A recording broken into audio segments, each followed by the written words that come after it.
కాంగ్రెస్ అంటేనే వర్గాలు ఒకదానికి ముగ్గురు నలుగురు ఎలా ఉంటాయి కానీ వర్గాలు ఉన్నా నేనేమంటానంటే ఈ వర్గ పోటీతత్వం ఉండాలి. పోటీ ఎక్కడ ఉండాలి? ఒక మంచి పనికి పోటీతత్వం ఉండాలి. రేవంత్ రెడ్డి ఇప్పుడున్న సీఎం గారు మిమ్మల్ని తీసుకొచ్చారు. వంశీచందర్ రెడ్డి గారితోనే నా ప్రయాణం సాగింది. వారితోనే నేను ఈ యొక్క పార్టీలో ఏదైనా చేయగలిగాను. మీకు టికెట్ రాలేదు, ఆయన గెలిపించాల్సిన అవసరం మీకు అంత ఏముందన్న? టికెట్ రాలేదు, పార్టీకి పనిచేస్తామంటే ఫస్ట్ నుంచి చెప్పుకోవాలి. తెలంగాణ ఇచ్చిన కాంగ్రెస్ పార్టీకి ఒక అవకాశం రాలే. తెలంగాణ ప్రజలు ఈసారి ఇవాళ బలమైన కోరికతో ఉన్నారు కాబట్టి పార్టీకి కూడా ఎక్కడెక్కడైతే కొన్ని క్యాలిక్యులేషన్స్ ఉంటాయి కదా వాళ్ళకు కూడా ఏంది అనేది. నేను అప్పుడే వచ్చాను. తెలంగాణలో గెలిచి కల్వకుర్తిలో ఓడిపోతే మళ్ళీ మనం ఆడికి అవుతాం. 10 ఏళ్ల కాలంలో వెనుకబడ్డాం, మళ్ళీ 5 ఏళ్ళు నీకు. నా ఆలోచన కూడా నేను వచ్చింది కల్వకుర్తిని బాగు చేయడానికి.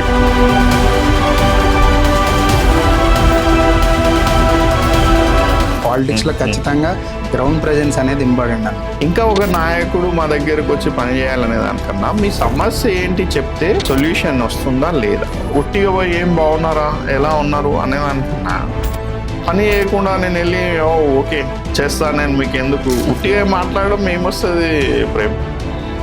చాలా మందికి ఐ ఆపరేషన్ చేయించారు, కళ్ళజోళ్ళు ఇచ్చారు, చదువుకునే వాళ్ళకి ట్రైనింగ్ ఇచ్చారు, ఎస్ఐ ట్రైనింగ్ చేసుకునే వాళ్ళకి షూస్ ఇచ్చారు, అంబులెన్స్లు ఏర్పాటు చేశారు, మెడికల్ టెస్ట్లు నిర్వహించారు, వాటర్ ప్లాంట్స్ పెట్టారు.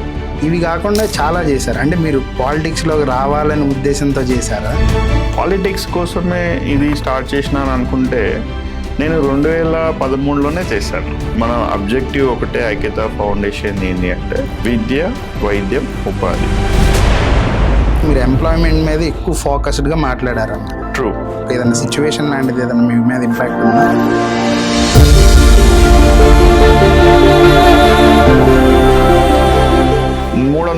మంది ఫాక్స్కాన్కి కల్వకుర్తి నుంచి రాగలుగుతున్నారు. ఎలా? నేను ఒక ఆపర్చునిటీని చూపించాను కాబట్టి, తీసుకురాగలిగాను కాబట్టి. ఫస్ట్ టైం కల్వకుర్తి హిస్టరీలో ఒక 10th క్లాస్ చదివిన మహిళ కూడా ఒక విఐపి లాగా ఒక ఏసీ బస్ ఆడికి వస్తుంది, ఆమె కూర్చుంటేది తీసుకొని వస్తారు. ఎందుకంటే వాళ్ళు చదువుకున్న వాళ్ళు ఇంటర్ డిగ్రీ ఎండలో వెళ్ళి ఒక పత్తి చేనులో పత్తి తీయాలి అండ్ వరి చేనులో వరి నాటడం, ఇవన్నీ కూడా కొంతమందికి ఇబ్బంది కదా, అప్పటిలాగా లేవు కదా పరిస్థితి. ఐక్యతా ఫౌండేషన్ చైర్మన్గా నేను చెప్పాలంటే నాకు శక్తి ఉన్నంత వరకు నేను ఈ యొక్క కార్యక్రమాలను కొనసాగించడం జరుగుతుంది.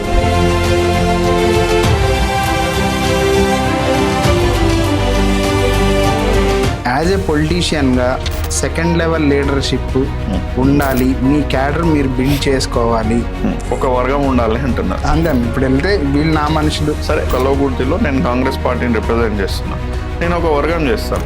ఆ వర్గం ఏమవుతుంది, వీళ్ళు నా వాళ్ళు, వీళ్ళ కోసమే నేను పని చేస్తానని అనుకున్నాం అనుకో, మనం ఒక బౌండరీ తీసుకున్నాం అనుకో, నా వెనకాల ఖచ్చితంగా ఈయన నా వర్గం మనిషి, నువ్వేమైనా ఈయన కేపబుల్ కాకుండా ఈయనకే నేను అడుగుతాను.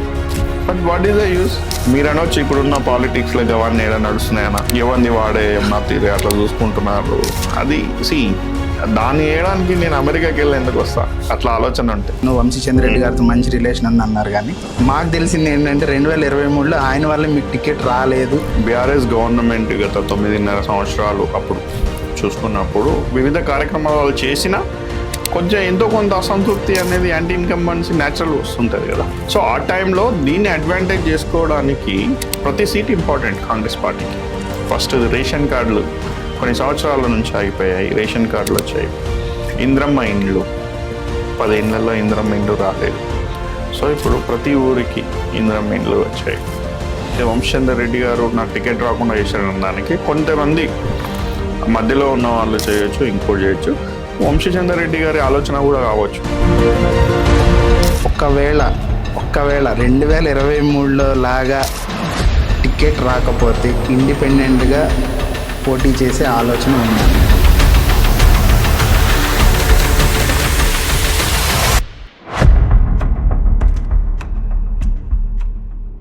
పదవి అంటే అధికారం కాదు, అదొక బాధ్యత. రాజకీయం అంటే గెలవడం కాదు, ప్రజలను గెలిపించడం. మాటలతో కోటలు కట్టే నాయకుల మధ్య చేతులతో పేదవాడి కన్నీళ్లు తుడిచే ఒక నిస్వార్థ సేవకుడు సుంకిరెడ్డి రాఘవేందర్ రెడ్డి. ఒక ఐక్యత ఫౌండేషన్ ఆధ్వర్యంలో ఏదైనా ఒక కార్యక్రమం చేస్తే వాళ్ళు మంచిగా చేస్తారన్న ఒక మీరైతే మీకు ఒక నమ్మకం ఉన్నందుకే ఇంత పెద్ద కార్యక్రమం. కలవకుర్తిలో కళ్ళు కనిపించిన వాళ్ళు ఉండకూడదు. మీ యొక్క కంటి చూపేతో పాటు అభివృద్ధి చెందిన కలవకుర్తిని చూడాలనేది నా యొక్క లక్ష్యం. కులమతాలకు అతీతంగా ప్రతి పేదవాడి గుండె చప్పుడుగా మారారు. కల్వకుర్తి నియోజకవర్గంలోని మారుమూల తండాల్లో ఫ్లోరైడ్ రక్కసి కోరల్లో చిక్కిన గ్రామాలకు సుంకిరెడ్డి ఒక ఆశా జ్యోతి. శుద్ధ జలం కోసం వందలాది వాటర్ ప్లాంట్లు ఏర్పాటు చేసి వేలాది కుటుంబాల దాహార్తిని తీరుస్తున్న ఆధునిక భగీరథుడు రాఘవేందర్ రెడ్డి. ప్రభుత్వ పాఠశాలలు, హాస్టళ్లలోని విద్యార్థుల ఆరోగ్యం కోసం ఆయన పడుతున్న తపన వర్ణనాతీతం. కేవలం సాయం చేయడమే కాదు, బతుకు తెరువు చూపడమే నిజమైన సేవ అని నమ్మిన వ్యక్తి సుంకిరెడ్డి. నిరుద్యోగ యువతకు అంతర్జాతీయ స్థాయి నైపుణ్య శిక్షణ ఇప్పించి కార్పొరేట్ కంపెనీల్లో ఉద్యోగాలు వచ్చేలా చేస్తున్నారు.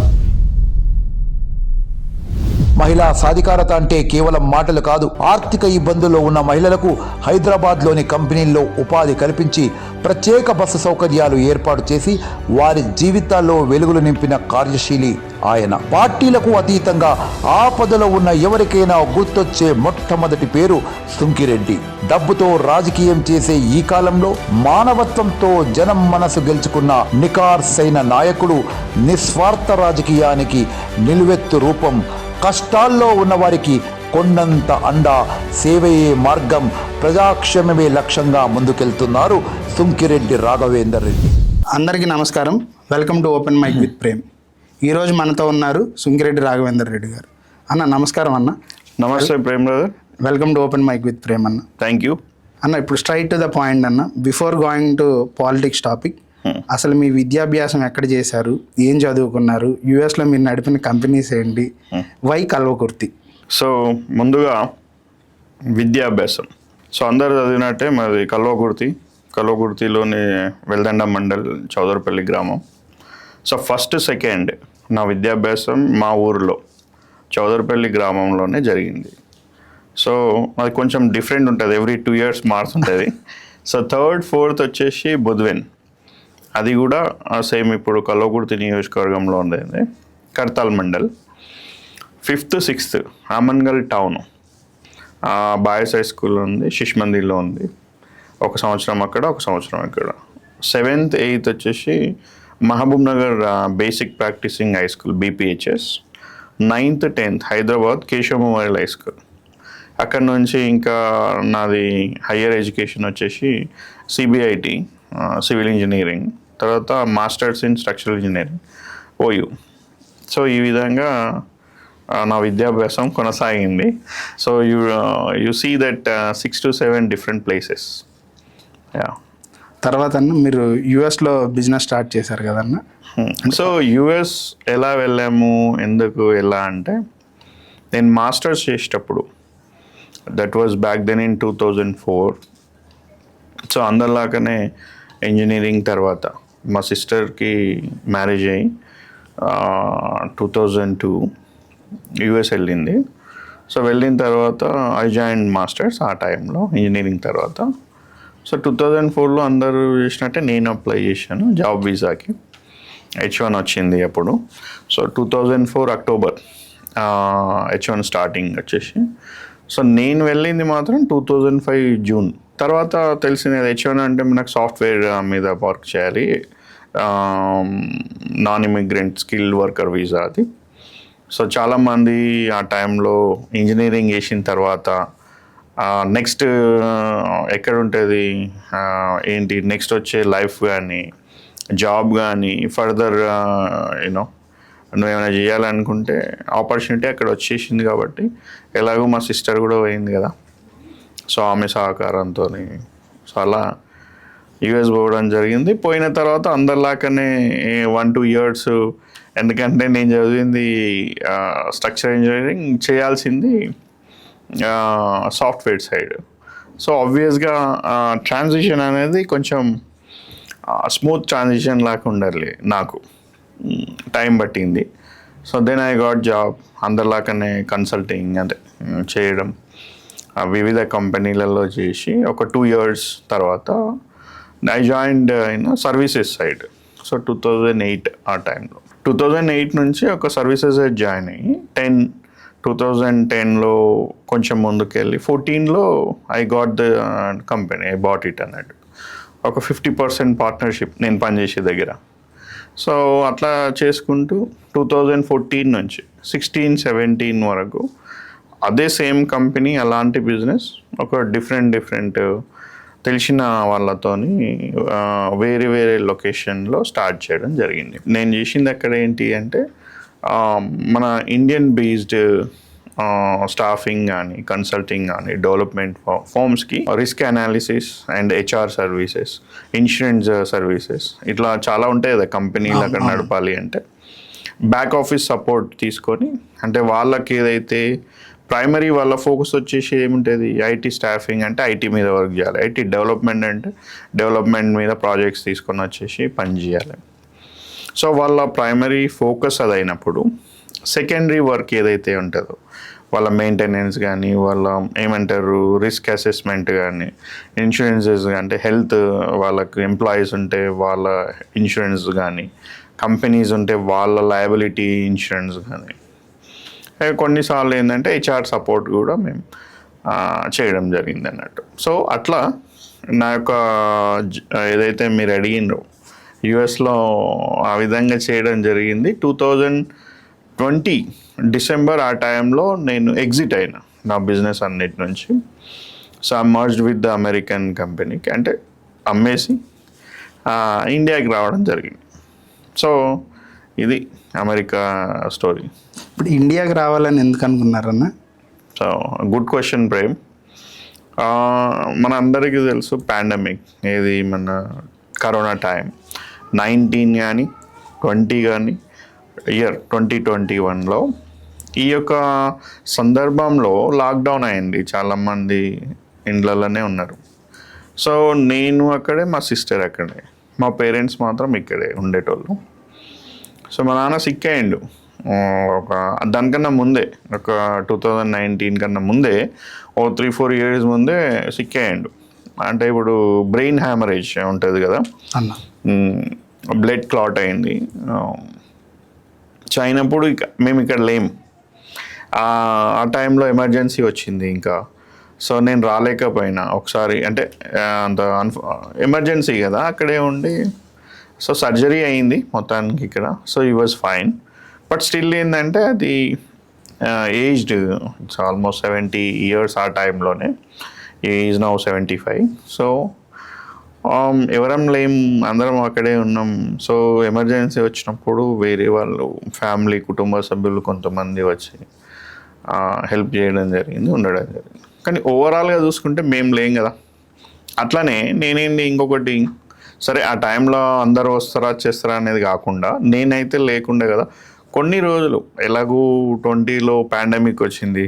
వచ్చిన తర్వాత కూడా కొన్ని ఫ్యామిలీ ఈడికి వచ్చారు పిల్లలు, మా వైఫ్ వెకేషన్కి వచ్చారు 2020లో. 2021 నుంచి సరేలే ఇంకా ఉందాంలే అని సెకండ్ వేవ్ కూడా వచ్చింది ఆ టైంలో. సో రాలేకపోయాము. నేను అక్కడే ఉన్నా. ఒక 6-7 months వాళ్ళు ఇక్కడ ఉన్నారు.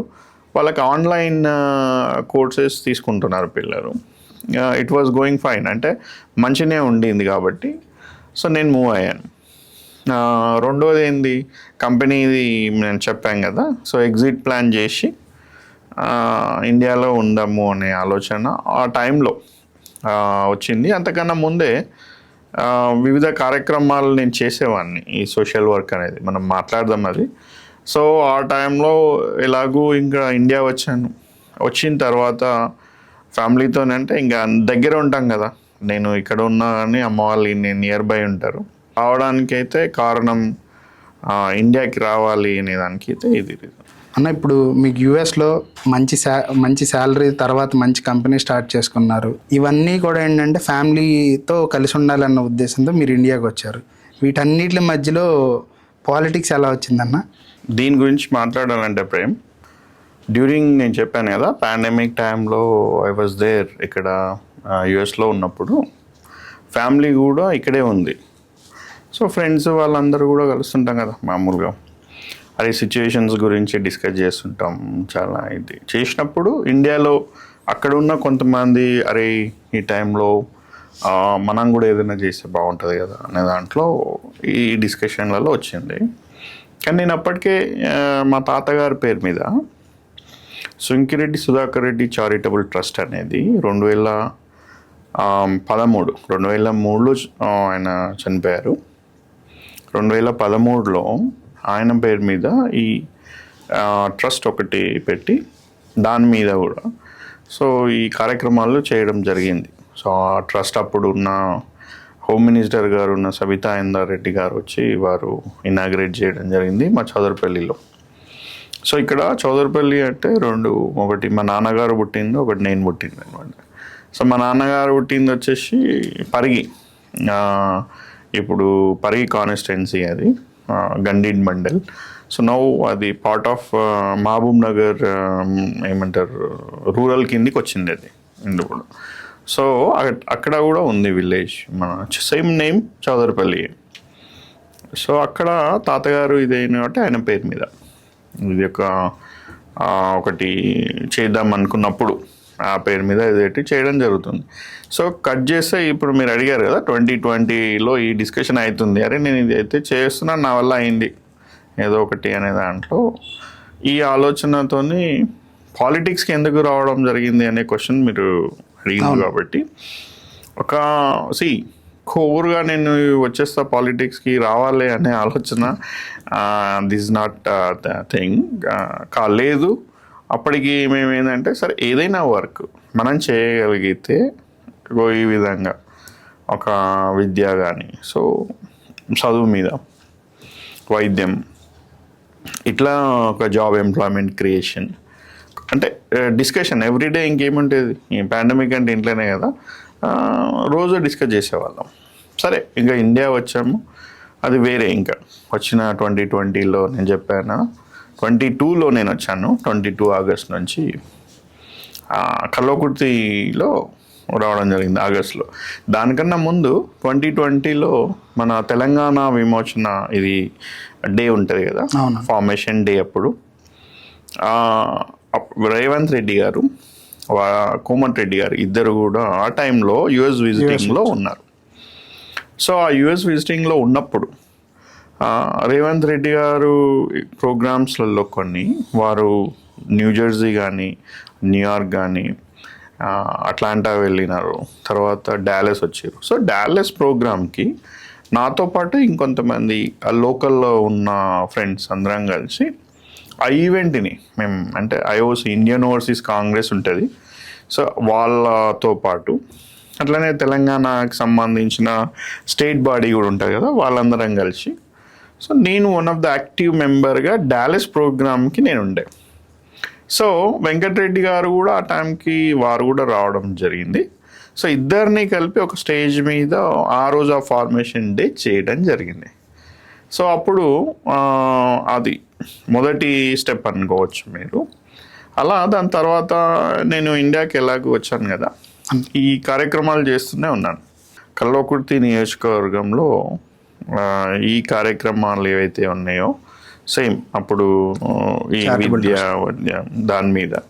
సో దాని గురించి చెప్పాలంటే నేను ఐక్యత ఫౌండేషన్ ఏం జరిగింది, ఎలా వచ్చింది అనేది కూడా చెప్పాలి మీకు. సో నేను వర్క్ చేస్తున్నప్పుడు మా తాతగారి పేరు మీద ఉండింది, అందరితో కలిసి పనిచేస్తున్నప్పుడు లార్జర్ స్కేల్లో సో ఒక యూనిక్ నేమ్ ఉంటే బాగుంటుంది అని చెప్పి ఐక్యత ఫౌండేషన్ అనేది ఇది డిసైడ్ చేయడం జరిగింది. ఇది ఎందుకు పెట్టినాం ఐక్యత ఫౌండేషన్ అనేది అంటే నా ఫ్రెండ్స్ బీఈ ఫ్రెండ్స్ అందరూ మా ఫ్రెండ్ మా క్లాస్మేట్స్ అదినతనే వాళ్ళ పిల్లలు ఉంటారు కదా, వాళ్ళు ఇదైతే వాళ్ళ పిల్లలకి సపోర్ట్ చేయడానికి ఒక సోర్స్ కావాలి. అందరు ఆలోచిస్తారు తలా ఇంత ఇద్దాం, పైసలు ఇద్దాం, ఏదో ఒకటి చేద్దాం, వాళ్ళకి సపోర్ట్ చేద్దాం వాళ్ళ చదువులకు అనే దాంట్లో వచ్చింది ఇది డిస్కషన్. నేనేమన్నా అట్లా చేసే బదులు కన్స్ట్రక్టివ్ అప్రోచ్ ఏదైనా ఉంటే బాగుంటుంది కదా అనేది ఒక ఫౌండేషన్ పెట్టండి ఏదైనా ఉంటే ఇట్లా ఇదొకటే కాదు, ఇలా వీళ్ళకైంది, రేపు ఫ్యూచర్లో ఇంకా వేరే మన ఫ్రెండ్స్ గ్రూప్లో ఎవరికి వచ్చినా మనం దీని త్రూ చేద్దాం మన దాంట్లో ఉన్నాం. బట్ అది ఏమైంది, దానికి ఒక ప్రాసెస్ ఉంటుంది. ఇక్కడ ఫార్మేషన్, ఒక ట్రస్ట్ ఫార్మ్ చేయడానికి ఆర్గనైజేషన్, ఇట్ టుక్ టైం. కానీ ఈలోపే పిల్లలకి అవసరం ఉండే కాబట్టి అది వాళ్ళు ఇచ్చేసారు. ఫర్దర్గా ఏముంది అది అట్లనే ఉండిపోయింది. సో ఐక్యత ఫౌండేషన్ నేమ్ అనేది తీసుకోవడం ఇక్కడ ఆల్రెడీ ఉంది. అక్కడ నేను మా తాతగారి పేరు మీద ట్రస్ట్ ఉంది. సో ఇన్ని ఎందుకు అని చెప్పేసి ఇదేదైతే వీళ్ళు యూజ్ చేయట్లేదో దీన్ని తీసుకోవడం జరిగింది. సో ఆ సుంకిరెడ్డి సుధాకర్ రెడ్డి ట్రస్ట్ను ఇందులో మర్జ్ చేయడం జరిగింది. అట్లా రీనేమ్ అనుకోవచ్చు, మర్జ్ అనుకోవచ్చు, లేదా ఇంకా ఇక్కడ నుంచి ఐక్యత ఫౌండేషన్ నుంచి అనేది కల్వకుర్తిలో 2020 ఆ టైం నుంచి 2021లోనే మనకు ఉంది. 2020 అగ్రెసివ్గా మనం 2022-23 నుంచి చేయడం జరిగింది. అర్థమైంది. Again coming back to politics topic అన్న, అక్కడ రేవంత్ రెడ్డి గారితో ఏం ఇంటరాక్షన్ అయిందన్న? ఇంటరాక్షన్ ఎలా ఉంటుంది, ఏమైంది ఎలా అంటే casual interaction. So he being the leader from Congress party, ఒక పొజిషన్లో ఉన్నప్పుడు స్టేట్ బాడీకి ఉన్న ఎన్ఆర్ఐస్ ఎలా ఉన్నారు, యూత్ ఎలా ఉన్నారు, ఇంటరాక్షన్. సో ఎట్లా అంటారు, ఇదే వాళ్ళ ఐడియాస్. సో ఫర్దర్గా స్ట్రెంగ్త్ అని ఏం చేయాలి, ఎలా చేస్తే బాగుంటుంది అనే దాంట్లో క్యాజువల్ ఇంటరాక్షన్. అట్లా ఒక ప్రొఫెషనల్గా ఇది కాకుండా మనం ఎలా చేస్తామో అలా. సో దెన్ అంతే, ఆడి వరకు అప్పుడే అంటే వారికి కూడా తెలియదు, నాకు కూడా తెలియదు నేను ఇండియా వస్తా అని చెప్పేసి అట్లా. సో తర్వాత మీరు 2022లో ఇండియాకి వచ్చారన్న. ఇండియాకి వచ్చిన తర్వాత మళ్ళీ ఇటువైపుకి ఎలా వచ్చిందన్న? అగైన్ ఇప్పుడు కల్వకుర్తి ఎందుకు అంటే, కల్వకుర్తి అనేది నా హోమ్ టౌన్ లెక్క, అక్కడే నేటివ్ ప్లేస్ కదా. వెల్దండ మండల్ చౌదరిపల్లిలో నేను అక్కడే పుట్టడం, అదే చేయడం, లోకల్లో చదువుకోవడం. సో మోర్ ఎవర్ ఏంది, నాలాగా నేను ఇక్కడ ఉన్నప్పుడు ఫేస్ చేసిన సిచ్యువేషన్స్ కానీ ఇవన్నీ కానీ మనకు గుర్తుంటాయి కదా. సో దాని త్రూ మనం ఏదన్నా చేయగలిగితే, సపోర్ట్ అవ్వగలిగితే, so let's do that from Kalwakurthy constituency అని చెప్పేసి డిసైడ్ అయ్యి లోకల్ అనే వండుకుంటూ సో ఈ కార్యక్రమాలు ఫౌండేషన్ మీద చేయడం జరిగింది. అన్న ఇప్పుడు మీ ఏరియాలో వలసలు ఎక్కువ కదన్న, అవి కూడా ఏమన్నా ఉన్నాయన్న మీ మైండ్లో? అంటే ఈ ఐక్యత ఫౌండేషన్ స్టార్ట్ చేయడానికి కానివ్వండి, ఐక్యత ఫౌండేషన్ అంటే మీరు చేసే కార్యక్రమాలన్నీ కూడా దానికి రిలేటెడ్గా ఎక్కువ ఉంటాయని నాకు అనిపించింది అన్న. అంటే విద్య కానివ్వండి, లేదంటే వాళ్ళకి సపోర్ట్ చేయడం కానివ్వండి, అంబులెన్స్లు కానివ్వండి, ఇవన్నీ. మహబూబ్నగర్ జిల్లా, ఉమ్మడి మహబూబ్నగర్ జిల్లా, ఆబ్వియస్గా అందరం అనుకునే వాళ్ళం ఏంటి, ఉమ్మడి మహబూబ్నగర్ జిల్లా నుంచి లేబర్ అంటే పాలమూరు లేబర్, అక్కడ నుంచి ఏంటంటే ఒక లేబర్లో కూడా ఒక ఏమంటారు క్వాలిటీతో ఉన్న లేబర్ అంటారు చూసిన. అవునండి. ఆ మహబూబ్ నగర్ నుంచి చాలా ఎక్కువ మంది ఎక్కడ వలస వెళ్ళేవాళ్ళు. ఎక్కడ అంటే ఇప్పుడు పూణే కన్స్ట్రక్షన్ వర్కర్స్ కానీ, రోడ్ కాంట్రాక్ట్స్ కానీ, ఏదైనా సివిల్ వర్క్స్ కానీ చాలామంది వెళ్ళేవారు, నెలలు వెళ్ళేవారు. కాంట్రాక్టర్ వచ్చి తోలుకపోయేవాడు. ఇది జరిగింది మామూలుగా. ఇది దృష్టిలో ఉంది అంటే డెఫినెట్గా ఉంది. బట్ ఎస్పెషల్లీ 2014 తర్వాత తెలంగాణ సపరేట్ తెలంగాణ అయిన తర్వాత సో అవి అక్కడ ఉన్న కొన్ని ఆపర్చునిటీస్ రావడం లోకల్లో, ఇది మెయిన్గా వాటర్ సోర్సే కదా. సో ఇంకా మనది అప్పటికి ఇంకొన్ని ప్రాజెక్ట్స్ ఇప్పటికీ ఇంకా నడుస్తూనే ఉన్నాయి. బట్ ఆలోచన అనేది వచ్చింది కాబట్టి రెండోది నేను మొత్తం ఎంటైర్ మహబూబ్నగర్ గురించి కాకుండా ఓకే నేను నా స్థాయిలో ఎక్కడ నుంచి చేయొచ్చు అనే దాంట్లో ఎంచుకున్నది కల్వకుర్తి. అది లోకల్గా నేను ఉంటాను కాబట్టి. సో అదే ఫౌండేషన్లో అంటే వివిధ కార్యక్రమాలు అయితే చేస్తున్నాం కూడా. ఇంకా ఇప్పుడు ఫౌండేషన్ ద్వారా మేము తెలుసుకున్నది ఏంటంటే అన్న, చాలా మందికి ఐ ఆపరేషన్ చేయించారు, కళ్ళజోళ్ళు ఇచ్చారు, చదువుకునే వాళ్ళకి ట్రైనింగ్ ఇచ్చారు, ఎస్ఐ ట్రైనింగ్ చేసుకునే వాళ్ళకి షూస్ ఇచ్చారు, తర్వాత పెద్దవాళ్ళు ఎవరన్నా ఉంటే వాళ్ళకి అంబులెన్స్లు ఏర్పాటు చేశారు, మెడికల్ టెస్టులు నిర్వహించారు, తర్వాత వాటర్ ప్లాంట్స్ పెట్టారు, ఇవి కాకుండా చాలా చేశారు. అంటే మీరు పాలిటిక్స్లోకి రావాలని ఉద్దేశంతో చేశారా, లేకపోతే వేరే ఐడియా ఏదన్నా ఉండిందన్న ముందు? So again good question Prem. As I said earlier, నేను ఇంత ముందుకు చెప్పినట్టు పాలిటిక్స్ కోసమే ఇది స్టార్ట్ చేసినాను అనుకుంటే నేను 2013లోనే చేశాను. అక్కడి నుంచే ఇదైతే సోషల్ వర్క్ నాది ఏదైతే ఉందో స్టార్ట్ అయింది. నేను అమెరికాలో ఉండడం వల్ల లిమిటెడ్గా చేసేవాడిని అప్పుడు. సో ఇండియాకి మూవ్ అయ్యాక సో నేను ఎక్కువ టైం ఉంటుంది, ఎక్కువ పనులు చేసినందుకు అవకాశం ఉంది. సో కమింగ్ బ్యాక్ టు ఫౌండేషన్లో మనం ఏమేం చేసాము మీరు చెప్పారు కొన్ని. మన అబ్జెక్టివ్ ఒకటే, ఐక్యత ఫౌండేషన్ ఏంటి అంటే విద్య, వైద్యం, ఉపాధి, గ్రామాల అభివృద్ధి, దేవాలయాలు అంటే ప్రార్థనా మందిరాలు. ఎందుకు అనేది కూడా చెప్తాను. సో ఫస్ట్ వైద్యం మనం తీసుకున్నట్టయితే వైద్యం కాకుండా విద్యతో స్టార్ట్ చేద్దాం. విద్యా సంకల్పం, అందులో కొన్ని స్కూళ్ళతోని అంటే 10th క్లాస్ వాళ్ళకి స్కాన్ అండ్ లెర్న్ బుక్స్ కొన్ని దాదాపు 5,000 మందికి ఇవ్వడం జరిగింది. సో ఏంటి స్కాన్ అండ్ లెర్న్ అంటే, ఇప్పుడు అన్ని text book scan and line వచ్చినట్టున్నాయి. బట్ నేను 3 years ముందు ఇచ్చినప్పుడు ఏంటి అంటే ఒక topic wise, chapter wise, topic wise QR code ఉంటుంది. దాన్ని స్కాన్ చేయగలిగితే స్మార్ట్ ఫోన్లో అది ఒక క్లాస్ రూమ్ లెక్క. ఇప్పుడు మనం ఎట్లా ఉన్నదో అట్లా ఒక టీచర్ ఇట్లా బోర్డు మీద ఎక్స్ప్లెయిన్ చేసినట్టు ఆ టాపిక్ ఉంటుంది అనమాట. సో అలాంటి అడ్వాంటేజ్ ఉండింది అది. సో అందరి దగ్గర అగైన్ స్మార్ట్ ఫోన్స్ ఉంటాయంటే కొందరు ఉన్న వాళ్ళకి వాళ్ళు చదువుకోవడానికి అదొకటి మనం ఈజీ వే అని చెప్పేసి అది ట్రై చేసినాం. అట్లనే కల్వకుర్తి నియోజకవర్గంలో ఈ గవర్నమెంట్ స్కూళ్ళల్లో ఉన్న వాళ్ళ కోసం కొన్ని దగ్గర టీచర్స్ ఉంటారు కదా, కొంతమంది టీచర్స్ని ఇవ్వడం జరిగింది. అలానే ఇంకా RO ప్లాన్స్ ఇవ్వడం జరిగింది.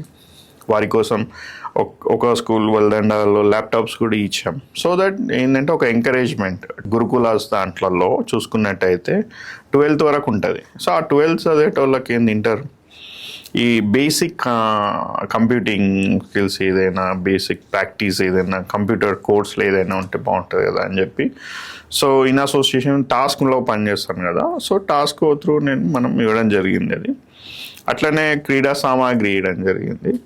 సో వివిధ స్కూళ్ళకు దాదాపు ఒక 600 కిట్లు ఇచ్చాం. స్కూళ్ళకే కాకుండా ఊర్లలో ఉన్న యువత ఉంటుంది కదా, యంగ్స్టర్స్. ఎందుకంటే ఒక ఎంకరేజ్మెంట్, ఒక ఫస్ట్ 1-2 years అయితే ఆ స్పోర్ట్స్ ఏదైతే ఉంటుందో క్రీడ, వాళ్ళు అందరినీ కూడా దగ్గరికి తీసుకొని ఒక ఏమంటారు, ఒక ఊరికి వచ్చిన వాళ్ళు అందరు పండుగలకి అందరూ వెళ్దాం క్రీడ ఆడదాం అంటారు చూసినాం. సో దట్ ఆ ఐడియాతోని ఇవే స్పోర్ట్స్ కాకుండా ఇంకా వేరే కూడా కబడ్డీ, వాలీబాల్ టోర్నమెంట్స్ కూడా చేయడం జరిగింది. వైద్యంలో అయితే మీరు చూసుకున్నట్టయితే అంబులెన్స్లో దాదాపు 3 years అయింది. ఇంకా 3 అంబులెన్స్లు, కల్వకుర్తిలో 2, ఆమన్గల్లో 1.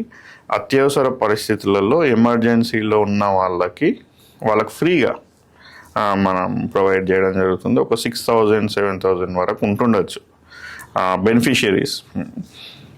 ఐ క్యాంప్, ఇది శంకర నేత్రాలయ వాళ్ళ ఫౌండేషన్ త్రూ మనం కొలాబరేట్ అయ్యి, అంటే మొబైల్ సర్జికల్ యూనిట్స్ అన్నమాట. అంటే ఒక 2 బస్సులు వస్తాయి, బస్సులనే ఆపరేషన్ థియేటర్ ఉంటుంది. వాళ్ళు అక్కడే 10 days క్యాంప్ అన్నమాట. ఒక్కొక్క క్యాంపులో మొదటి క్యాంపు వెల్దండం మండల్లో చేశాము, అట్లా 2వ క్యాంపు ఆమన్గల్లో చేశాము, 3వది కల్వకుర్తిలో చేసాం, 4వది మాడుగులలో చేసాం. అంటే 4 మండలాలు, కల్వకుర్తిలో 6 మండలాలు మనకు వస్తే 6 మండలాల్లో 4 మండలాలు అయిపోయినాయి, ఇంకొక 2 మండలాలు వస్తాయి. సో ఇది ఈ యొక్క ఎందుకు ఇది చేయడం జరుగుతుందంటే, సో చాలామంది అంతకుముందుకు లయన్స్ క్లబ్లో చేశారు చాలామంది, అండ్ ఇంకా కొన్ని ప్రైవేట్ హాస్పిటల్స్ కూడా వచ్చి క్యాంప్స్ కండక్ట్ చేస్తున్నాయి. సో వాళ్ళతోని కంపేర్ చేసినప్పుడు ఇది ఎందుకు అడ్వాంటేజ్ అయిందంటే, మారుమూల ప్రదేశంలో ఊళ్ళల్లో తాండాలలో ఉన్న వీళ్ళందరికీ కూడా ఒక సెంటర్ పాయింట్ మండల్లో అరేంజ్ చేసి వాళ్ళకు చెప్పి వాళ్ళని తీసుకురావడం, తీసుకొచ్చిన తర్వాత టెస్ట్ చేయడం ఒకరోజు, 2వ రోజు వాళ్ళ ఏదైనా హెల్త్ కండిషన్ మీద బీపీ షుగర్ ఎక్కువ ఉంటే తీసుకోరు, మొబైల్ సర్జికల్ కాబట్టి ఏమైనా ఎమర్జెన్సీ ఎందుకైతే. సో సో అట్లా మనం దాదాపుగా మన ఈ 4 క్యాంపులకి ఒక 24-25 వేల మంది అటెండ్ అయ్యారు. ఇది 10 days క్యాంప్. వేరే ఏంటి, ఆ రోజు వస్తారు, టెస్ట్ చేస్తారు, మళ్ళీ మీకు రాస్తారు. ఏదైనా క్యాట్రాక్ట్స్ అంటే కంటి శుక్లం ఏదైతే ఉందనుకోండి, తీసుకొని వెళ్ళి వాళ్ళు హాస్పిటల్ చేపించి మళ్ళీ దింపుతారు లయన్స్ క్లబ్ కానీ మీద. ఇక్కడ ఏంది, ఇది అవసరం లేదు కదా, అక్కడే ఉంది, నీకు అవసరం ఉంది సర్జరీ అనుకుంటే 2 లేదా 3 రోజులలో అక్కడే డేట్ ఇస్తారు. ఆ డేట్ ప్రకారం వాళ్ళకి సర్జరీ చేస్తారు. మళ్ళీ ఒక 1 monthలో వాళ్ళకు చెకప్ ఉంటుంది. చెకప్ తర్వాత రెగ్యులర్ గ్లాస్ ఇస్తారు. ఇట్లా వాళ్ళకి ఈజీ అవుతుంది కదా. సో దాదాపు ఒక 550-560 సర్జరీలు చేస్తాం. బయట ఒక్కొక్క లెన్స్ మీరు చూసుకుంటే మీకు దాదాపుగా ప్రైవేట్లో 25,000 నుంచి 50,000, కొన్ని కాంప్లికేటెడ్ అంటే హై ఎండ్ లెన్స్ ఉంటే ₹1,00,000 కూడా. సో ఎందుకు చెప్తున్నా అంటే ఈ విషయం one of the camp inaugural ఫంక్షన్కి జడ్జ్ మేడం వచ్చారు. ఆవిడ చెప్పినాం ఏంటంటే ఇది ₹1,00,000 కూడా ఉంటుంది బయట అనే దాంట్లో. సో మీరు చూసుకున్నట్టయితే ఈ 500-600 మందికి యావరేజ్గా 50,000 వేసుకుంటాయి. సో ఎంత మనీ, అదంతా ఫ్రీ కదా వారికి ఇచ్చి. ఎవరైతే సర్జరీకి ఎంపిక గారో వాళ్ళందరికీ కూడా టెస్ట్ చేసి అవసరమైన కళ్ళ అద్దాలు, దగ్గర దూరం అద్దాలు ఉంటాయి. సో కొందరికి 2 ఉంటాయి. సో మేము టెస్ట్ చేసి మా తరఫున ఫౌండేషన్ తరఫున గ్లాసెస్ ఇవ్వడం జరిగింది. సో ఈ విధంగా ఒక 12,000 మందికి పైగానే మనం ఈ అటెండ్ అయిన వారికి అద్దాలు ఇవ్వడం జరిగింది. ఇట్లా చెప్పుకుంటూ పోతే మొబైల్ ఇప్పుడు హెల్త్ క్యాంపు స్టార్ట్ చేస్తాం. ఏంటి మొబైల్ హెల్త్ క్యాంపు? వన్ మెడి హబ్ కొలాబరేషన్లో ఇప్పటివరకు 6 క్యాంపులు చేసాము. డ్యూ టు ఎలక్షన్స్ బ్రేక్ వచ్చింది, మళ్ళీ స్టార్ట్ చేస్తాం. సో ఏంటి కాన్సెప్ట్, మీరు రీసెంట్గా సంజీవిని పథకం ఎవరు మన ఆంధ్రప్రదేశ్ ముఖ్యమంత్రి చంద్రబాబు నాయుడు గారు వారి సొంత నియోజకవర్గంగా కుప్పంలో నుంచి స్టార్ట్ చేశారు. ఇది బసవతారకం ట్రస్ట్ కొలాబరేషన్లో ఫస్ట్ ప్రోగ్రామ్ సంజీవిని అని పెట్టి అక్టోబర్లో స్టార్ట్ చేశారు. అంటే దసరాకి 2025 పోయిన సంవత్సరం. మనం అదే మొబైల్ ఏదైతే ఐడియా ఉందో ఆ క్యాంప్ వన్ మెడి హబ్ వాళ్ళు చేశారు. మార్చ్లో 2025లో స్టార్ట్ అయింది. కానీ మనం కల్వకుర్తి నియోజకవర్గంలో అది మేలో స్టార్ట్ చేసి ఫస్ట్ క్యాంపు ఐ బిలీవ్ ఏప్రిల్లో అయిపోయింది. జూన్ తర్వాత జూలైలో ఇంప్లిమెంట్ చేయడం స్టార్ట్ చేస్తాము. ఐ థింక్ ఆగస్ట్లో ఫస్ట్ క్యాంప్ కూడా అయింది మరి. అంటే ఏవైతే ఈ కార్యక్రమం ఉందో సో సక్సెస్ఫుల్గా సేమ్ సీఎం గారు మొత్తం ఏపీ అంతా దాన్ని ఎక్స్పాండ్ చేసే ఆలోచనలో ఉన్నారు వాళ్ళు. సో ఈ మొబైల్ హెల్త్ క్యాంప్ ఏంటి అంటే 18 నుంచి 45 ఏళ్ళు ఉన్న లేదా 18 నుంచి 60 ఏళ్ళు ఉన్న యువతి యువకులకు, మహిళలకు అందరికీ కూడా ఒక బ్లడ్ శాంపిల్ తీసుకొని వాళ్ళకు సిబిపి కంప్లీట్ బ్లడ్ పిక్చర్ ఎలా ఉంది, క్రియాటిన్, తర్వాత LFT liver function test, sugar, blood sugar, ఇవన్నీ ఇంకా మీరు తీసుకున్నట్టయితే కాల్షియం, ఇట్లాంటివన్నీ కూడా మనము ఆ టెస్ట్లలో చేసి వాళ్ళకు మీ హెల్త్ ప్రొఫైల్ బిల్డ్ చేయడం ఎలా ఉంది. వాడు ఎల్ఎఫ్టి చేసాము, కొందరికి చేసినప్పుడు అంత బాగానే ఉన్నాడు, బట్ లెవెల్స్ ఎక్కువ ఉన్నాయని చూస్తే స్టార్టింగ్ స్టేజ్ జాండీస్ ఉంది. ఒక జాండీస్ అంటే సడన్గా నీకు ఎక్స్ట్రీమ్గా అయితే ఒక పర్సన్కి చాలా ఇబ్బంది, చనిపోయే అవకాశాలు కూడా ఉంటాయి. మనం చూసాం, పసిరికలు వాడి చనిపోయిండు అంటారు మన సైడ్, ఇక్కడ సైడ్. సో అలాంటి ఒక కుటుంబ పెద్ద అట్లా చనిపోయాను అనుకో, కుటుంబం పరిస్థితి అలా చనిపోయిన ఫ్యామిలీస్ కూడా ఉన్నాయి. సో ఇలా వాళ్ళకు హెల్త్ ప్రొఫైల్ బిల్డ్ చేసి మా సైడ్ ఇక్కడ చూసుకుంటే కల్వకుర్తిలో గిరిజన సోదరులు అంటే ఎస్టీ పాపులేషన్ తాండాలు అని ఎక్కువ.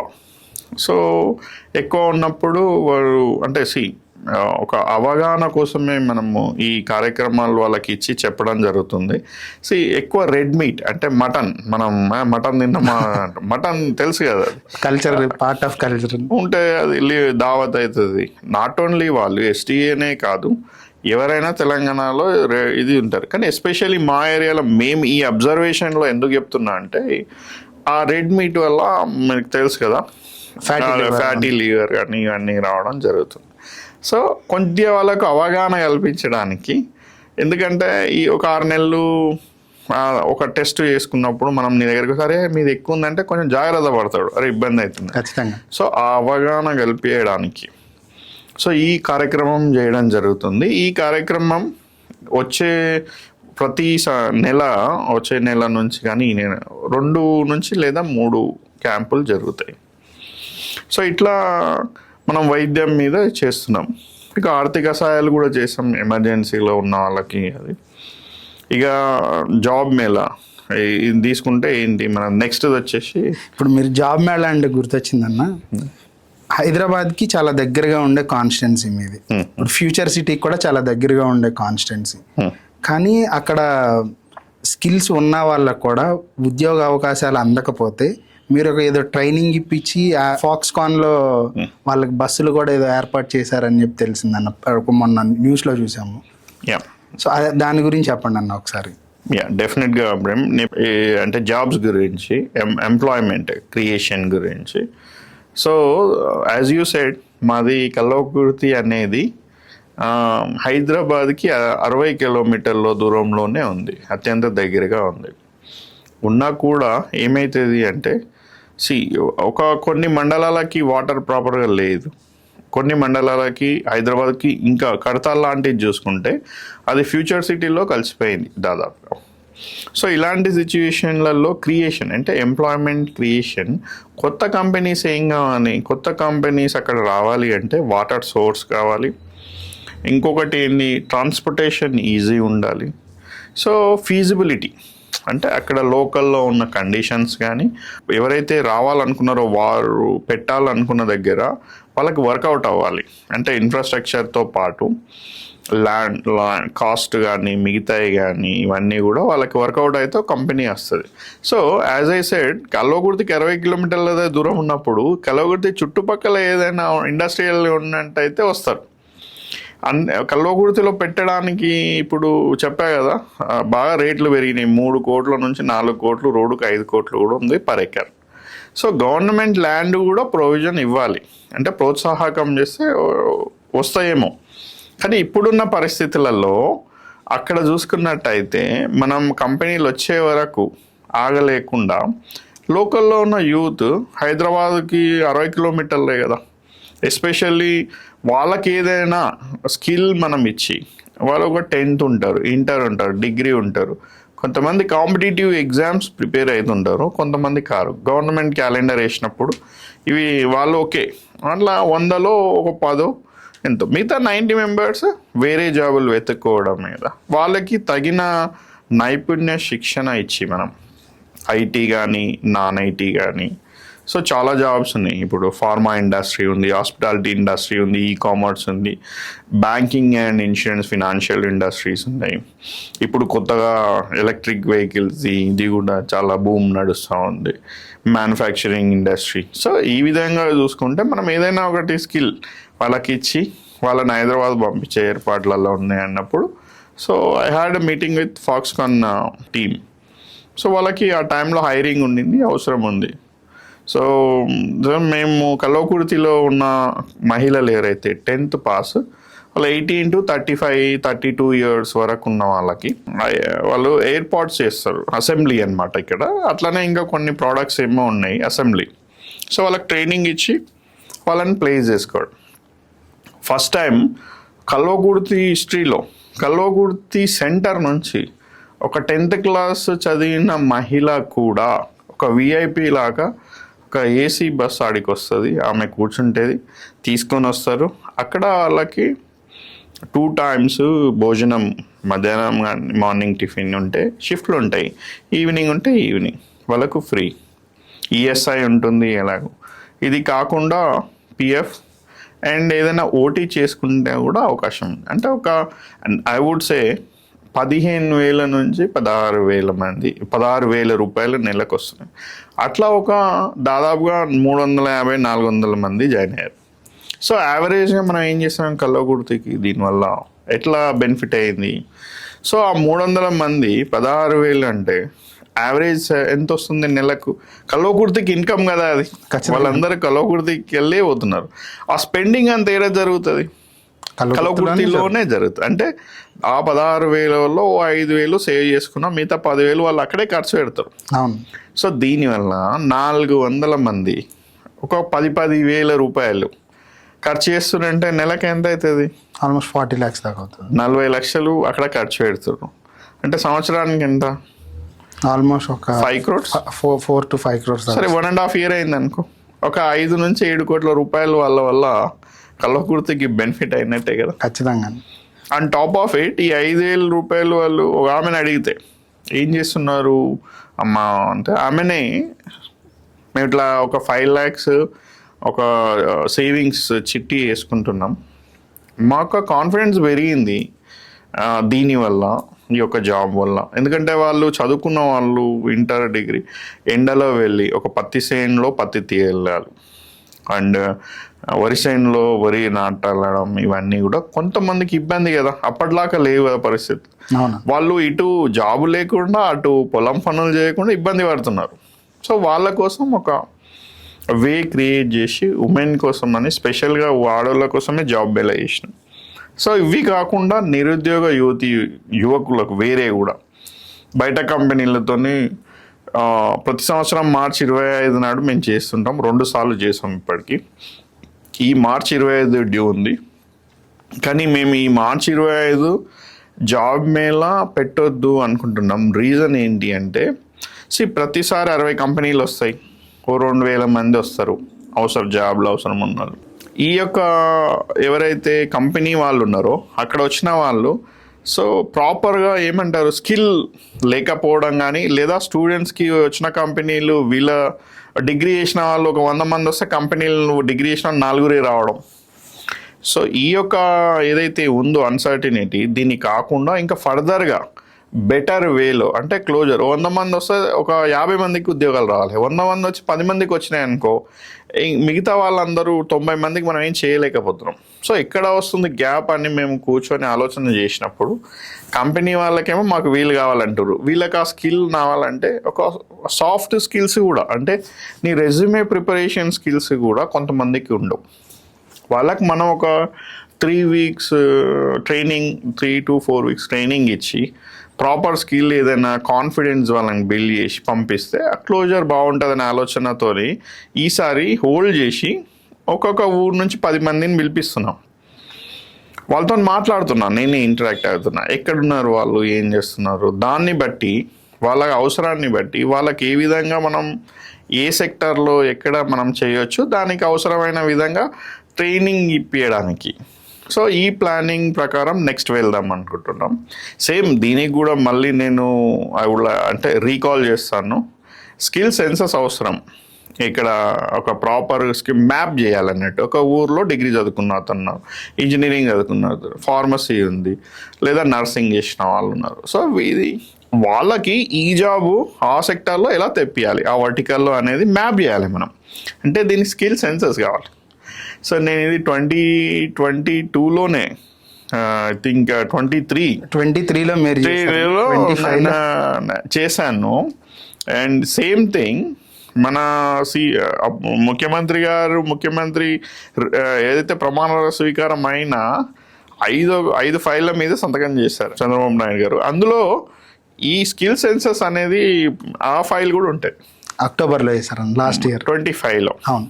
సో ప్రతిదీ కూడా కల్లకుర్తికి సంబంధించి వరకు చూసుకుంటే ఒక కమిట్మెంట్, అంటే ఏం చేస్తే బాగుంటుంది, ఒక దీర్ఘకాలిక ఆలోచన, అంటే ఒక ఎట్లా చేస్తే బాగుంటుంది దాంట్లో సమస్య గుర్తించేటప్పుడు దానికి పరిష్కారం ఏ విధంగా చేయాలి అనే దాని మీద ఎవ్రీడే ఒక కొత్తది నేర్చుకుంటున్నాం, కొత్తది చూస్తున్నాం. సో అగైన్ ఎందుకు మనం ఒక సక్సెస్ఫుల్గా నిజం అరే ఇది వర్క్ అవుతుందా లేదా అని క్రాస్ చెక్ చేసుకోవడానికి ఒక చక్కని ఉదాహరణ పక్క రాష్ట్ర సీఎం గారే ఈ ఒక 2 మొబైల్ హెల్త్ కానీ స్కిల్ సెన్సర్స్ కానీ చేయడం జరిగింది. సో ఇదే విధంగా ఇక ముందు కూడా నిరుద్యోగం మీద ఉన్న వాళ్ళకి యువకులు సో మనం ఎస్ఐ కానిస్టేబుల్ ట్రైనింగ్ ఇవ్వడం జరిగింది వాళ్ళకి. సో ఒక 50 మెంబర్స్ ఏమో ఇచ్చారు. అందులో 21 మందికి ఈ జాబ్ వచ్చింది. అట్లనే ఒక 1500-1600 మెంబర్స్కి షూ ట్రాక్ ఇచ్చి మెటీరియల్ ఇచ్చాము. ఒక 800-700 మెంబర్కి ప్రాపర్ మెటీరియల్ ఏమి ఉంటుంది అనేది సపోర్ట్ చేయడం జరుగుతుంది వాళ్ళకి. సో నెక్స్ట్ ఇంకా ముందు కూడా కల్వకుర్తిలో ఇంటరాక్షన్ జరిగింది. అంటే ఒక దాదాపు 3 మీటింగ్లు నేను పెట్టాను. ఏంది నిరుద్యోగ వాణి ఐక్యత భరోసా అంటే ఒక ఇంటరాక్షన్. అసలు నేను నాకేం తెలుసుకోవాలి కదా ఏ టైప్ ఆఫ్ ఇక్కడ నీడ్ ఉంది, వాళ్ళ దగ్గర ఏముంది, ఎవరిని నేను చేయాలి అనే దానికి ఈ యొక్క మీటింగ్ పెట్టడం. అట్లనే ఈ 2 జాబ్ మేళాలు చేయడం. ప్రతి జాబ్ మేళాకి నేను ఫాలో అవుతున్నా. మొదటి జాబ్ మేళా ఒక ప్రైవేట్ వెండర్తో చేశాను, అప్పుడే వచ్చా కదా నేను. సెకండ్ జాబ్ మేళా మోస్ట్లీ నేను టాస్క్లో ఉన్నా కాబట్టి కొంతమంది ఉన్న పరిచయాలతోని అక్కడ నేను కంపెనీ వాళ్ళతో మాట్లాడి కొంతమంది వచ్చారు. సో 3వ జాబ్ మేళా ఈ మార్చి 25 పెట్టాలి అని అంటే ఒక ఆలోచన అయింది. పెడుతున్నాం కానీ క్లోజర్ రేషియో అంటారు కదా, సక్సెస్ఫుల్గా కంప్లీట్ చేసేది పర్సంటేజ్ పెంచాలనే దాంట్లోతోని ఇంకా రీడిఫైన్ చేసి లోకల్ అని అవసరమైతే ఒక నైపుణ్య శిక్షణ కేంద్రం ఓపెన్ చేయాలన్న ఆలోచనతో ఉన్నాం. ఆల్రెడీ దానికి నేమ్ కూడా ఒకటి డిసైడ్ చేసాం, ఐక్యత స్కిల్ ఫ్యాక్టరీ అనేది. Suppose to come in January. Because of continuous here and there sarpanch election, ఇంకో ఎలక్షన్ దాంట్లో బిజీ ఉండడం వల్ల డిలే అయింది. But we're on it, soon we're going to work on it. So ఇది ఇట్లా ఈ విధంగా జరిగింది అన్నమాట. అన్న ఇప్పుడు మీరు ఆల్రెడీ టాస్క్ సిఓగా ఉన్నారు, మీ చేతుల్లో పనే కదన్న, ఎందుకు ఇంకా డిలే అవుతా వస్తుంది అన్న? అంటే మీరు సెన్సస్ చేయించారు, స్కిల్ సెట్ ఏముందో చూసారు, కంపెనీలకు వెళ్ళి ఉద్యోగాలు ఇప్పించారు, ప్లస్ గ్యాప్ని ఐడెంటిఫై చేశారు.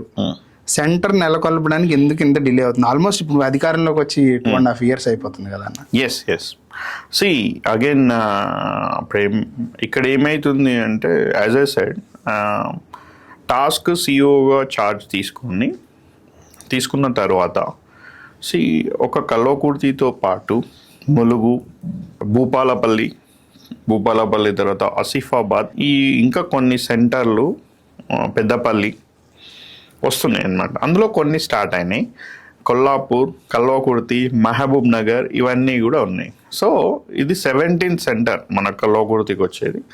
ఈ ప్రయత్నము స్టార్ట్ అయ్యింది ఈ ఒక సెంటర్ తీసుకురావడానికి దానికి. సో మా తరఫున task Telangana academy skill and knowledge మా సంస్థ తరఫున మేము మా సిబ్బంది ఎవరైతే ఉంటారో వాళ్ళు ఆ లోకల్లో ఉన్న వాళ్ళని కలిసి ప్లేస్ ఐడెంటిఫై చేయడం జరిగింది.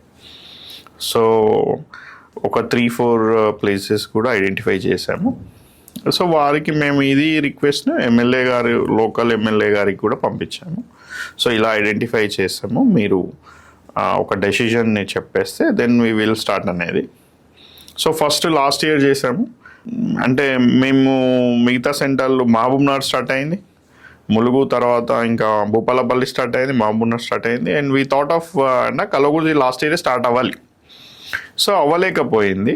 నెక్స్ట్ ఈ మార్చ్లో మళ్ళీ విజిట్ చేసాము, మెల్లగానే రిక్వెస్ట్ చేసాము, మళ్ళీ ఒకసారి మీరు అంటే చూసుకుంటే మీరు ఎవరైతే ఉన్నారో ప్లేస్ ఐడెంటిఫై చేసేసి మేము ఒక రిక్వెస్ట్ లెటర్ కూడా లోకల్ చైర్మన్ వాళ్ళు, వైస్ చైర్మన్ ఎవరైతే మున్సిపాలిటీలో ఉన్నారో వాళ్ళతో పాటు ఎంపీడీఓ గారికి లెటర్ ఇవ్వడం జరిగింది మా సిబ్బంది. ఎమ్మెల్యే గారు కూడా వాళ్ళతో మాట్లాడడం జరిగింది. Soon will see task center in Kalwakurthy. ఇప్పుడు ఎమ్మెల్యే గారు అంటే గుర్తొచ్చిందన్న, మీకు టికెట్ రాలేదు. మీరు టికెట్ రానప్పుడు మీకు అంటే ఫ్రాంక్గా చెప్పాలంటే ఒకే పార్టీ అయినా కూడా మీరు కష్టపడి ఆయన్ని గెలిచాడు కాబట్టి నెక్స్ట్ టైం కూడా ఆయనకే వస్తుంది టికెట్. ఆయన గెలిపించాల్సిన అవసరం మీకు అంత ఏముందన్న? అగైన్ మనము టికెట్ రాలేదు పార్టీకి పనిచేస్తామంటే ఫస్ట్ నుంచి చెప్పుకోవాలి. ఇది అగైన్ 22లో నేను వచ్చాక ఫౌండేషన్ మీద వర్క్ చేస్తున్నాను. చేసినప్పుడు దెర్ ఈజ్ అ వాక్యూమ్ ఉండే. ఎలా వాక్యూమ్ అంటే అప్పుడున్న కాంగ్రెస్ పార్టీలో ఉన్న మాజీ ఎమ్మెల్యే ఎవరైతే ఇప్పుడు సిడబ్ల్యూసి స్పెషల్ ఇన్వైటీ చెల్లా వంశీచందర్ రెడ్డి గారు ఉన్నారో వారు మాకన్నా ముందు పార్టీలో వారు ఉండే అనమాట. సో అక్కడ వారు ఏఐసిసి అంటే కాంగ్రెస్ అధిష్టానం మేరకు పిలుపు మేరకు కల్వకుర్తి నుంచి ఆయన ఢిల్లీ వెళ్ళి అక్కడ ఏఐసిసి ఆఫీస్లో జనరల్ సెక్రటరీ అయిన కేసీ వేణుగోపాల్ గారి త్రూ ఆర్గనైజేషన్ సెక్రటరీ ఆయనకు ఏఐసిసి సెక్రటరీగా ఉన్నాడు, ఫుల్ టైం ఉన్నాడు. తెలుసు కదా, అంతా బిజీ ఉంటుంది ఆర్గనైజేషన్ సెక్రటరీ అంటే. సో డే టు డే వరకు కల్వకుర్తిలో రాలేకపోయిండు అనేది ఒక గ్యాప్ ఉంది, అది కామన్. బట్ ఓవరాల్గా ఆయన పని చేస్తుండా వర్క్ చేస్తుండ అంటే సెంట్రల్లో హైకమాండ్ త్రూయే ఉన్నాడు. కానీ లోకల్లో ఇక్కడ వచ్చే వరకు ప్రజలకు కానీ పార్టీ వర్కర్స్కి కానీ ఎవరైతే పార్టీతో ఉన్న లీడర్స్కి కానీ నాయకులకు కానీ ఒక గ్యాప్ అనేది ఏర్పడింది. సో న్యాచురల్గా నేను 40 years నుంచి నేను కాంగ్రెస్ పార్టీ మా కుటుంబం కానీ ఇది కానీ. సో అప్పటికి వంశీకి నేను 18లో కానీ అంత ముందుకు 14లో మా నాన్నగారు సపోర్ట్ చేయడం జరిగింది కల్వకుర్తికి సంబంధించి. సో 23 నేను ఎలక్షన్ ఉంటుంది. సో నేను 22లో వచ్చాను, చేస్తున్నాను, ఎక్కడ ఉంది. డెఫినెట్గా అక్కడ వాక్యూమ్ ఉంది కాబట్టి అలైన్ అయ్యారు కాంగ్రెస్ పార్టీ లీడర్స్ అందరు కూడా. ఆబ్వియస్గా వస్తారు కదా న్యాచురల్గా. వచ్చినప్పుడు ఐడియా ఉంది. వంశీకి కూడా నేను చెప్పాను ఇలా అనేది, వారిని కూడా రిక్వెస్ట్ చేయడం జరిగింది. నాకు ఒక అవకాశం ఇవ్వమని అడిగాను, పార్టీ చేశాను, అంత బాగానే ఉంది. బట్ మీకు అందరికీ తెలిసిందే కదా అప్పుడున్న సిచ్యువేషన్స్. కాంగ్రెస్ పార్టీ ఒక 10 సంవత్సరాలు తెలంగాణ ఇచ్చిన కాంగ్రెస్ పార్టీకి ఒక అవకాశం రాలే. తెలంగాణ ప్రజలు ఈసారి ఇవాళ బలమైన కోరికతో ఉన్నారు కాబట్టి పార్టీకి కూడా ఎక్కడెక్కడైతే కొన్ని క్యాలిక్యులేషన్స్ ఉంటాయి కదా వాళ్ళకు కూడా ఏంది అనేది. నేను అప్పుడే వచ్చాను, 22లోనే వచ్చాను. 8 months అయింది అప్పటికి నేను వచ్చి. ప్రజలలో ఉన్నా కూడా వారు కసిరెడ్డి నారాయణ రెడ్డి గారు ఎమ్మెల్సీగా అంతకన్నా ముందు 14లో కూడా వారు ఇండిపెండెంట్గా కాంగ్రెస్ పార్టీ ఆశించిండ్రు, రాలేదు కాబట్టి ఇండిపెండెంట్గా వేశారు వాళ్ళు. తర్వాత టీఆర్ఎస్లోకి వెళ్ళి ఎమ్మెల్సీ అయ్యారు, అందులోనే ఉన్నారు. వారు కూడా టీఆర్ఎస్ నుంచి అంటే బీఆర్ఎస్ నుంచి 2020లో టికెట్ ఎక్స్పెక్ట్ చేశారు కల్వకుర్తి నుంచి. అక్కడ రాలేదు. జయపాల్ యాదవ్ గారు ఉన్నారు, ఇంకమంట్ ఉన్నారు, ఎగ్జిస్టింగ్ ఉన్నారు. సో బీసీ అనుకోవచ్చు లేదా సీనియర్ అనుకోవచ్చు, వారికే టికెట్ అనేది ముందే డిక్లేర్ చేశారు కేసీఆర్ గారు. సో మిగిలింది ఏంటి ఇక్కడ, ఈయన మన ఎవరైతే ఇప్పుడున్న ఎమ్మెల్యే గారు ఉన్నారో అప్పుడు ఎమ్మెల్సీ ఉండే. సో పార్టీ కూడా ఆలోచన చేసి వంశీ గారిని ఇంకా సీఎం గారు కానీ మిగతా పార్టీ పెద్దలందరూ కలిసి మన ఎమ్మెల్యేసీ గారు వస్తారంటే ఇంట్రెస్ట్ ఉంటే తీసుకొని రావడం. నన్ను ఒకసారి టికెట్ రాకపోవడానికి ఇక్కడ ఏంటి సరిగ్గా మనం అంటే ఎఫిషియెంట్ ఉన్నామా లేదా స్ట్రాంగ్ క్యాండిడేట్ అనేదానికంటే సమన్వయపరిచి ఇద్దరు కలిసి చేస్తే బాగుంటుంది అనే దాంట్లో చెప్తే నేను ఒప్పుకోవడం, పార్టీ కోసం పనిచేయడం. ఇంకొకటి కొన్ని సంవత్సరాల నుంచి పార్టీ గెలవాలి, ఈసారి గెలిస్తే కల్వకుర్తి అభివృద్ధి. ఎందుకంటే ఎవరైతే అప్పటికి ఇంకా సీఎం కాలేదు రేవంత్ రెడ్డి గారు, అవుతారు అనే ఆలోచనతోని మన కల్వకుర్తి ప్రాంతం లోకల్ ఆయనది కూడా కాబట్టి అభివృద్ధి చెందుతుంది అనే దాంట్లోతోని లోకల్ ఎమ్మెల్యే కూడా కల్వకుర్తిలో కాంగ్రెస్ పార్టీ వాడు గెలిస్తే బాగుంటుందని అందరం, నేను ఒక్కడనే కాకుండా వివిధ కాంగ్రెస్ పార్టీ లీడర్స్ అందరూ కూడా సపోర్ట్ చేయడం, ఆయన గెలవడం జరిగింది. ఓకే అన్న, ఇప్పుడు యూజువల్గా ఎలా ఉంటుందంటే అన్న, ఇప్పుడు నేను మా కాన్స్టిట్యున్సీ ఉందనుకోండి, మనం మీరు వెల్ఫేర్ చేస్తున్నప్పుడు అవన్నీ కూడా ఎమ్మెల్యే అబ్జర్వ్ చేస్తూ ఉంటారు కదన్న. ఈయనేంటి తిరుగుతున్నాడు, అదేంటి ఈయన హెల్ప్ చేస్తే రేపు ఈయనకి పేరు వస్తుంది కదా అంటది. ఎంతో కొంత బయటికి చెప్పకపోయినా కూడా అది ఉంటది అనేది నా ఉద్దేశం అన్న. మీరేమంటారు అన్న దీని మీద? డెఫినెట్గా ప్రేమ్, ఎందుకంటే నేను ఎక్స్పెక్ట్ చేసిన సేమ్ పొజిషన్ కాబట్టి నాకు రాలే. ఇప్పుడు నేను అదే పొజిషన్ కోసం మళ్ళీ ప్రయత్నం చేస్తానా అంటే చేస్తాను ఆబ్వియస్గా అది. సో వారు ఇప్పుడు ఎమ్మెల్యేగా ఉన్నప్పుడు, ఎమ్మెల్యే ఆ సీట్లో ఉన్నప్పుడు లేదా పొజిషన్లో ఉన్నప్పుడు నేను ఒక్కరినే కాదు కదా పార్టీ నుంచి. ఇవాళ నేనున్నాను, రేపు ఎవరైనా రావచ్చు ఆ ఒక పొజిషన్కి. కానీ వారికి అధిష్టానం, మీకు తెలుసు కాంగ్రెస్ పార్టీలో అధిష్టానం ఏం డిసైడ్ చేస్తుంది మేజర్గా, వారు ఎవరైతే డిసైడ్ చేస్తుందో వారితోనే మనం వెళ్ళాలి ఆబ్వియస్గా. సో ఉంటుందా, డెఫినెట్గా లోపల ఉంటుందా బయట ఉంటుందా అంటే ఆబ్వియస్గా ఎవరికైనా ఉంటుందా, ఎవరికైనా నాకు అది కావాలనుకున్నప్పుడు ఇంకొకరికి కూడా అది కావాలనుకున్నప్పుడు ఉంటుంది, అది ఓకే డెఫినెట్గా ఉంటుంది. ఇప్పుడు ఆ పోటీతత్వం అయితే ఖచ్చితంగా ఉంటుందండి. ఉండాలి కూడా, ఒక మంచికి ఉండాలి అంటున్నా పోటీతత్వం. ఇప్పుడు మీ రిలేషన్ ఎలా ఉందన్న మరి ఎమ్మెల్యేతో? యాజ్ ఐ సెడ్, ఇప్పుడు పార్టీ నాకు టికెట్ ఇవ్వలేదు కాబట్టి టాస్క్ సిఇఓగా స్కిల్ డెవలప్మెంట్ మీద మీరు చేయండి అంటే తెలంగాణ ప్రాంతంలో ఉన్న నిరుద్యోగ యువత కోసం మనం ప్రయత్నం చేస్తున్నాం. సో నాకు ఎందుకు ఒక ప్రోటోకాల్ లేని పొజిషన్ అని మీరు అన్న ఆ పొజిషన్లో ఉన్న ఒక అంటే నేను చూడమంటున్నా, దాని డెప్త్ని చూడమంటున్నా. సో ఇవాళ ఒక నిరుద్యోగ యువతకు ఏదైనా చేయాలనుకుంటే నాకు ఆ పొజిషన్ చాలా హెల్ప్ అవుతుంది. నెట్వర్క్ బిల్డ్ చేసుకోవడానికి కూడా, లోకల్లో ఉన్న ఇండస్ట్రీస్ కానీ కంపెనీస్ కానీ ఎవరైనా తెలుసుకోవడానికి కూడా చాలా హెల్ప్ అవుతుంది అని డెఫినెట్గా అనేది ఉంటుంది. సో ఇప్పుడు మీరు ఏదైతే అడిగినరో రిలేషన్ ఏదైతే అడిగినరో, ఇప్పుడు నేను ఆ పని నేను చేస్తున్నా, వాళ్ళు ఏం చేస్తున్నారు, అభివృద్ధి. కల్వకుర్తి ప్రజలు ఆయన గెలిపించారు, వాళ్ళకి ఇది సంక్షేమం అభివృద్ధి కావాలా, ఆయన ఆ పనులలో ఉన్నాడు. సో ఇప్పుడు మేము రోజు అయితే కలిసినప్పుడు ఎలా ఉంటుంది, ఆబ్వియస్గా ఎమ్మెల్యే గారు బాగున్నారా అంటారు, వారు కూడా సుంకిరెడ్డి గారు బాగున్నారా అని అంటారు. So which is good relation. కాకపోతే డే టు డే మేము మాట్లాడేది ఫోన్లలో కానీ ఇంకంతా అనేది అవసరం లేదు కదా అక్కడ అంటున్నాం. మా ఒక డిఫరెంట్ పార్ట్స్ కదా మాది, అట్లా. అర్థమైందండి. ఇప్పుడు మేము తెలుసుకుంది ఏంటంటే అన్న, మీరు పని చేపిస్తారు కానీ ప్రజల్లో కనపడరు అనేది ఒకటి ఉంది. ఎందుకన్నా అంటే ఇప్పుడు ఎవరైనా చేస్తే నా చేతి మీద నుంచిగా వెళ్తేనే వాడు గుర్తుపెట్టుకుంటాడు అనేది యూజువల్గా పొలిటీషియన్స్కి ఉండే మైండ్ సెట్ అన్న. మీరేమో ఆ పని చేపిస్తారు కానీ అక్కడ కనపడకపోతే వెళ్ళన్నా రేపు మీకు టికెట్ రావాలని వాళ్ళు చెప్పాలి కదా, వెళ్ళి నేను ఇస్తున్నాను కానీ మీ చేతి మీద ఇచ్చింది గుర్తుపెట్టుకుంటారా లేదంటే ఇది గుర్తుపెట్టుకుంటారా అన్న? నేను పని చేస్తున్నాను, నేను లేకపోవడం అంటే ఇక్కడ ఒక చిన్న క్లారిటీ.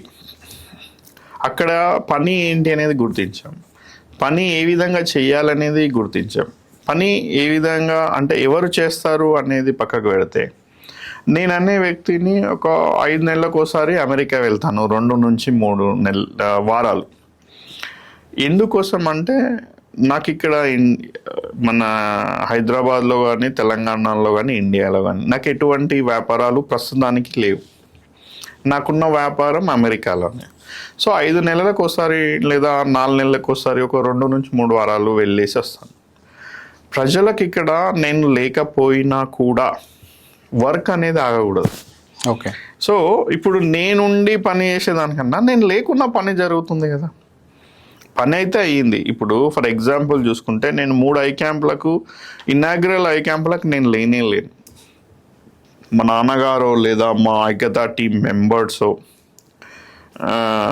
ఇలా మా బ్రదరు ఉన్నప్పుడు వారు చూసుకునేవాళ్ళు.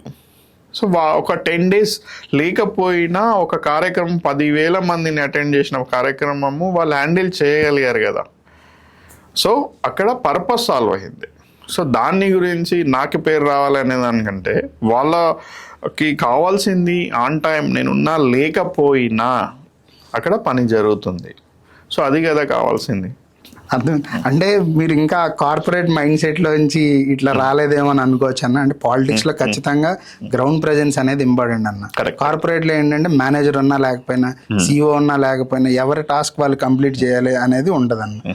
సో అలా అనుకోవచ్చు అన్న. కార్పొరేట్ మైండ్ సెట్ అంటే ఇప్పుడు ఉన్న దాంట్లో ప్రజలు ఆలోచన విధానం, రైట్? ఇప్పుడు మనం అన్నీ కూడా ఆన్లైన్ అయిపోయింది, అవునా? సో ఆలోచన విధానమే మారింది. ఇంకా ఒక నాయకుడు మా దగ్గరకు వచ్చి పని చేయాలనే దానికన్నా మీ సమస్య ఏంటి చెప్తే దానికి మీకు కావాల్సిన సొల్యూషన్ వస్తుందా లేదా అది ఇంపార్టెంట్.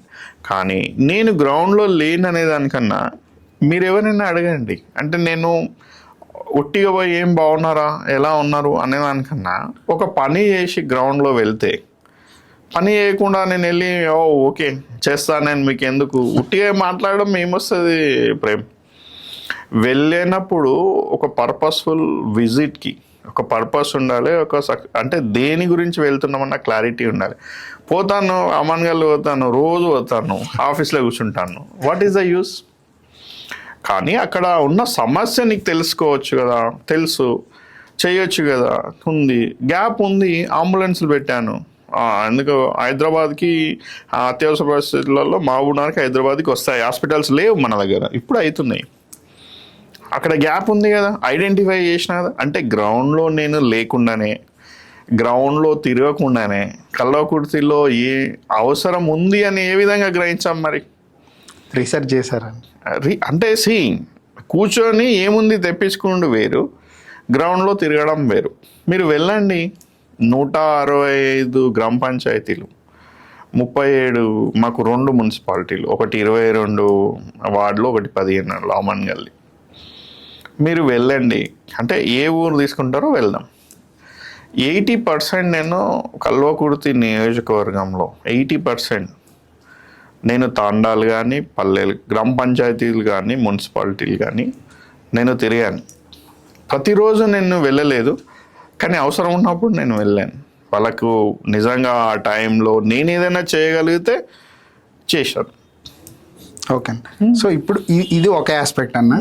యాజ్ ఏ పొలిటీషియన్గా సెకండ్ లెవెల్ లీడర్షిప్ ఉండాలి, మీ క్యాడర్ మీరు బిల్డ్ చేసుకోవాలి అన్నది ఉంటుంది కదన్న. ఎవ్రీ పొలిటీషియన్ నా వెనక 4 ఉండాలి, వాళ్ళ వెనక ఒక విలేజ్ ఉండాలి, ఒక మండల్ ఉండాలి అనేది అన్ని చోట్ల ఉండేదే కదన్న.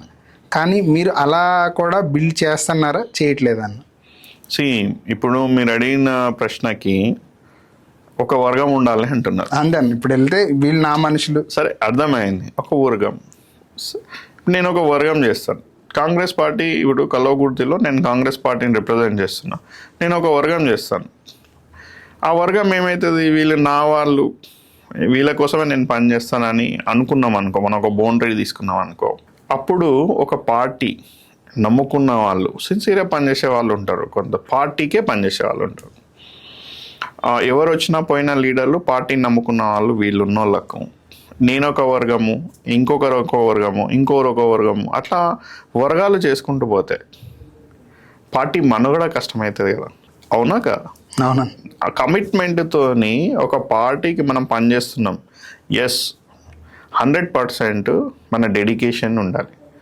సో మనం ఇవాళ స్ట్రెంత్ అయినాం అనుకో, ఒక పార్టీ స్ట్రెంత్ అయింది, ఒక లీడర్, నేను ఇక్కడ నుంచి పోతే ఇంకొకటి వస్తారు, ఇప్పుడున్న వాళ్ళు పోతే ఇంకో జనరేషన్ వాళ్ళ రావాలా వద్దా? అదే వర్గాలు చేసుకుంటా పోతే నా వర్గానికే ఇవ్వు. అంటే కమిటెడ్. అండ్ నేనేమంటా అంటే వర్త్ ఉన్న వాళ్ళకు కార్యకర్తలను గుర్తించి వాళ్ళని మనం సపోర్ట్ చేయాలి పార్టీలో. సో మన వెనకాల తిరిగేటోళ్ళు ఎవరైనా వర్త్ లేరనుకో, డ్యామేజే కదా, అవునా కదా? అంటే ఆలోచన చేయండి మీరు, నా వెనకాల ఖచ్చితంగా ఈయన నా వర్గం మనిషి, నువ్వేమైనా ఈయన కేపబుల్ కాకుండా ఈయనకే నేను అడుగుతాను, but what is the use? వేస్టే కదా అది. సో అడ్వాన్స్మెంట్స్ ఉండాలి. డెఫినెట్గా ఏమవుతుందంటే మనం గుర్తించగలగాలి పార్టీలో, ఈయన సిన్సియర్ ఉన్నాడు, సీనియర్, మాకన్నా ముందు నుంచి ఉన్నాడు, ఆయనకు తెలుసు. అలాంటి వాళ్ళకి ఒక రైట్ ఆపర్చునిటీ క్రియేట్ చేయాలి. మీరు అనొచ్చు ఇప్పుడున్న పాలిటిక్స్లో గవర్న ఏడా నడుస్తున్నాయన్నా, ఎవరిని వాడే ఏమన్నా తీరే అట్లా చూసుకుంటున్నారు. అది దాన్ని వేయడానికి నేను అమెరికాకి వెళ్ళి ఎందుకు వస్తా? అట్లా ఆలోచన ఉంటే why would I come from US?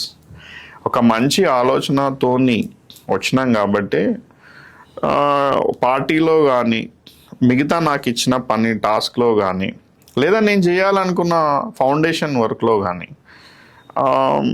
ఒక నిజాయితీ ఉండాలి. దాని ప్రకారం మనం ఏంది చేసుకుంటూ పోవాలి.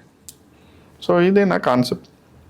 కానీ అసలు కాంగ్రెస్ అంటేనే వర్గాలు, ఒకదానికి 3 4 ఇలా ఉంటాయి కానీ మీరు టోటల్గా డిఫరెంట్ అప్రోచ్ ఉందన్న. ఆబ్వియస్గా ఇప్పుడు నేను లేవని నేను చెప్పాను, కాంగ్రెస్ పార్టీలో వర్గాలు ఉన్నాయి, వర్గాలకు సంబంధించిన న్యూస్ మనం కొన్నిసార్లు చూస్తాం. ఈ వర్గాలు ఉన్నా నేనేమంటానంటే ఈ పోటీతత్వం ఉండాలి. పోటీ ఎక్కడ ఉండాలి? ఒక మంచి పనికి పోటీతత్వం ఉండాలి. సో దాన్ని నేను బిలీవ్ చేస్తాను. సో చాలామంది అంటారు, సో నువ్వు రేవంత్ రెడ్డి నేను తీసుకొచ్చాడు, ఇప్పుడున్న సీఎం గారు మిమ్మల్ని తీసుకొచ్చారు అని అంటారు. రేవంత్ రెడ్డి గారు ఆయన ఓపెన్గా ఎప్పుడైనా సరే మనం అడిగినప్పుడు, నేను స్టార్టింగ్లో వెళ్ళినప్పుడు వంశీ చందర్ రెడ్డి గారితోనే నా ప్రయాణం సాగింది. వారితోనే నేను ఈ యొక్క పార్టీలో ఏదైనా చేయగలిగాను, చేశాను. అప్పుడు 18లో ఆయన కోసం అనుకున్నప్పుడు ఆయన త్రూయే జరిగింది. కాంగ్రెస్ పార్టీ అనేది అంతకన్నా ముందు వేరే మా నాన్న అప్పటి నుంచి ఉండే వేరే లీడర్లతోనే కూడా మేము చేసింది. కానీ నాకు myself associated with Vamshi Chander Reddy గారు. So he was the one is key. అంటే నిజంగా చెప్పాలంటే ఆయన ఉంటే ఒకవేళ ఆయన త్రూ రావడం జరిగింది. సో ఆబ్వియస్గా మా నాయకుడు ఇప్పుడు ఉన్న దాంట్లో పీసీ అధ్యక్షుడు ఉన్నప్పుడు కలవడం సహజం. రేవంత్ రెడ్డి గారిని కూడా కలుస్తాం, మన ఆలోచనని పంచుకుంటాం.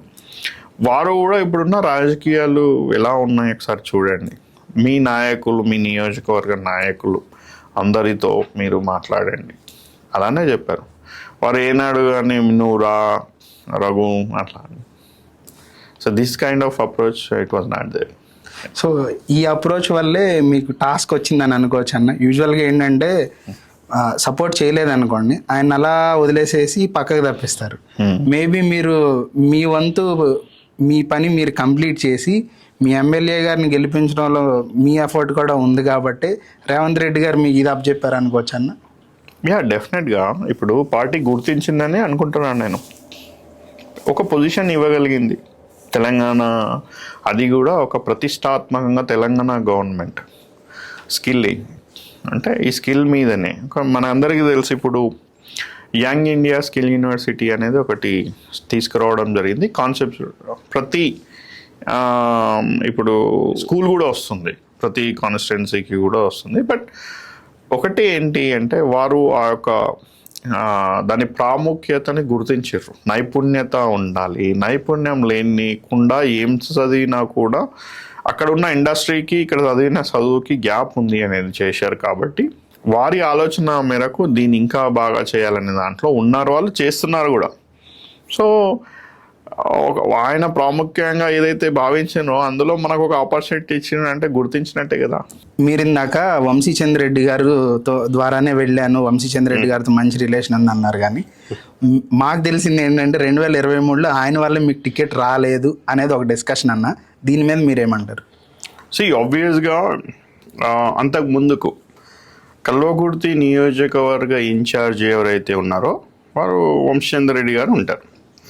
సో ఎవరైనా రేపు ఒక లీడర్ రావాలనుకున్నా, కొత్త వాళ్ళు ఎవరు వచ్చినా కూడా అసోసియేట్ అయ్యి వెళ్దామని అనుకుంటారు వారితో ఫస్ట్. అవునా? అవునా. సో ఎందుకు అంటే ఆయన ఎస్టాబ్లిష్డ్ లీడర్, ఒకసారి గెలిచారు, ఒకసారి ఓడిపోయారు. సో థర్డ్ టైం ఆయన నిలబడాలి. సో ఆయనకి అప్పటి వరకు చూసుకున్నట్టయితే కాంగ్రెస్లో నెక్స్ట్ ఎవరైనా ఉన్నారు అన్నా ఎవరు వచ్చినా కూడా వారితో ట్రావెల్ చేయాల్సి ఉంటుంది. సో టికెట్ రాకపోవడము అనే దాంట్లో మీరు ఆయననే రానియలేదు అనే దాంట్లో ఉంటే అగైన్ వంశీ చందర్ రెడ్డి గారు ఒక పార్టీకి సంబంధించి చూసుకున్నట్టయితే విద్యార్థి దశ నుంచి వివిధ అంటే youth Congress, NSUA youth Congress, తర్వాత సీనియర్ కాంగ్రెస్ వచ్చేసి ఈ విధంగా ఎస్టాబ్లిష్ అయ్యే వ్యక్తి అయినా యూత్ కాంగ్రెస్లో ఆయనకు టికెట్ రావడం జరిగింది. అంతకుముందు యడ్మ కిష్టారెడ్డి గారు ఉన్నా కూడా, రాహుల్ గాంధీ గారు అంటే అప్పుడున్న మేమిన్నది కూడా వారు సాన్నిధ్యంతో ఉన్నారు కాబట్టి, హైకమాండ్తో వాళ్ళకు కూడా ఉన్నది కాబట్టి ఆయన తెచ్చుకోగలిగాడు. సో అలాంటి లీడర్ కాదని ఎవరైనా టికెట్ ట్రై చేసినా కూడా ఎలా చేస్తారు? First thing. సో రానియకపోవడానికి మళ్ళీ ఇందాక నేను చెప్పినట్టు ఏంటంటే 10 ఏళ్ల తర్వాత కాంగ్రెస్ పార్టీకి ఒక మంచి వాతావరణం, అనుకూల వాతావరణం అన్నీ చూస్తాం, వస్తూ ఉంది. అన్నీ ఏదైతే ఇప్పుడు బీఆర్ఎస్ గవర్నమెంట్ గత 9.5 సంవత్సరాలు అప్పుడు చూసుకున్నప్పుడు వివిధ కార్యక్రమాలు చేసినా కొంచెం ఎంతో కొంత అసంతృప్తి అనేది యాంటీ ఇన్కంబెన్సీ న్యాచురల్ వస్తుంటుంది కదా. సో ఆ టైంలో దీన్ని అడ్వాంటేజ్ చేసుకోవడానికి ప్రతి సీట్ ఇంపార్టెంట్ కాంగ్రెస్ పార్టీకి ఓవరాల్గా గవర్నమెంట్ ఫామ్ చేసి దానికి. సో ఉన్నప్పుడు సో వీరు ఆల్రెడీ ఎస్టాబ్లిష్ లీడర్ అవతల ఎమ్మెల్సీ గారు ఉన్నారు, అండ్ వారు 14 కాన్స్టిట్యున్సీస్ ఉమ్మడి మహబూబ్నగర్కి సంబంధించిన ఎమ్మెల్సీ అయినా అంతే కదా. లోకల్ బాడీ ఎలక్షన్స్తో వచ్చిన ఎంపీటీసీలు కానీ వీళ్ళు ఓటేస్తే ఆయన ఎమ్మెల్సీ అయ్యారు. సో వారు వస్తే మొత్తం ఉమ్మడి మహబూబ్నగర్ పరంగా అడ్వాంటేజ్ ఉంటుంది అనే విధంగా పార్టీ ఆలోచన చేసింటది. రెండోది అప్పుడే మేము యువకులమే కదా, సంవత్సరమే వచ్చింది. నాకు కూడా మొత్తం కల్వకుర్తి నియోజకవర్గానికి సంబంధించి ఇంకా తెలుసుకోవడానికి ఒక మంచి టైం కూడా అనుకోవచ్చు కదా మనం, ఇంకా బాగా పని చేయడానికి.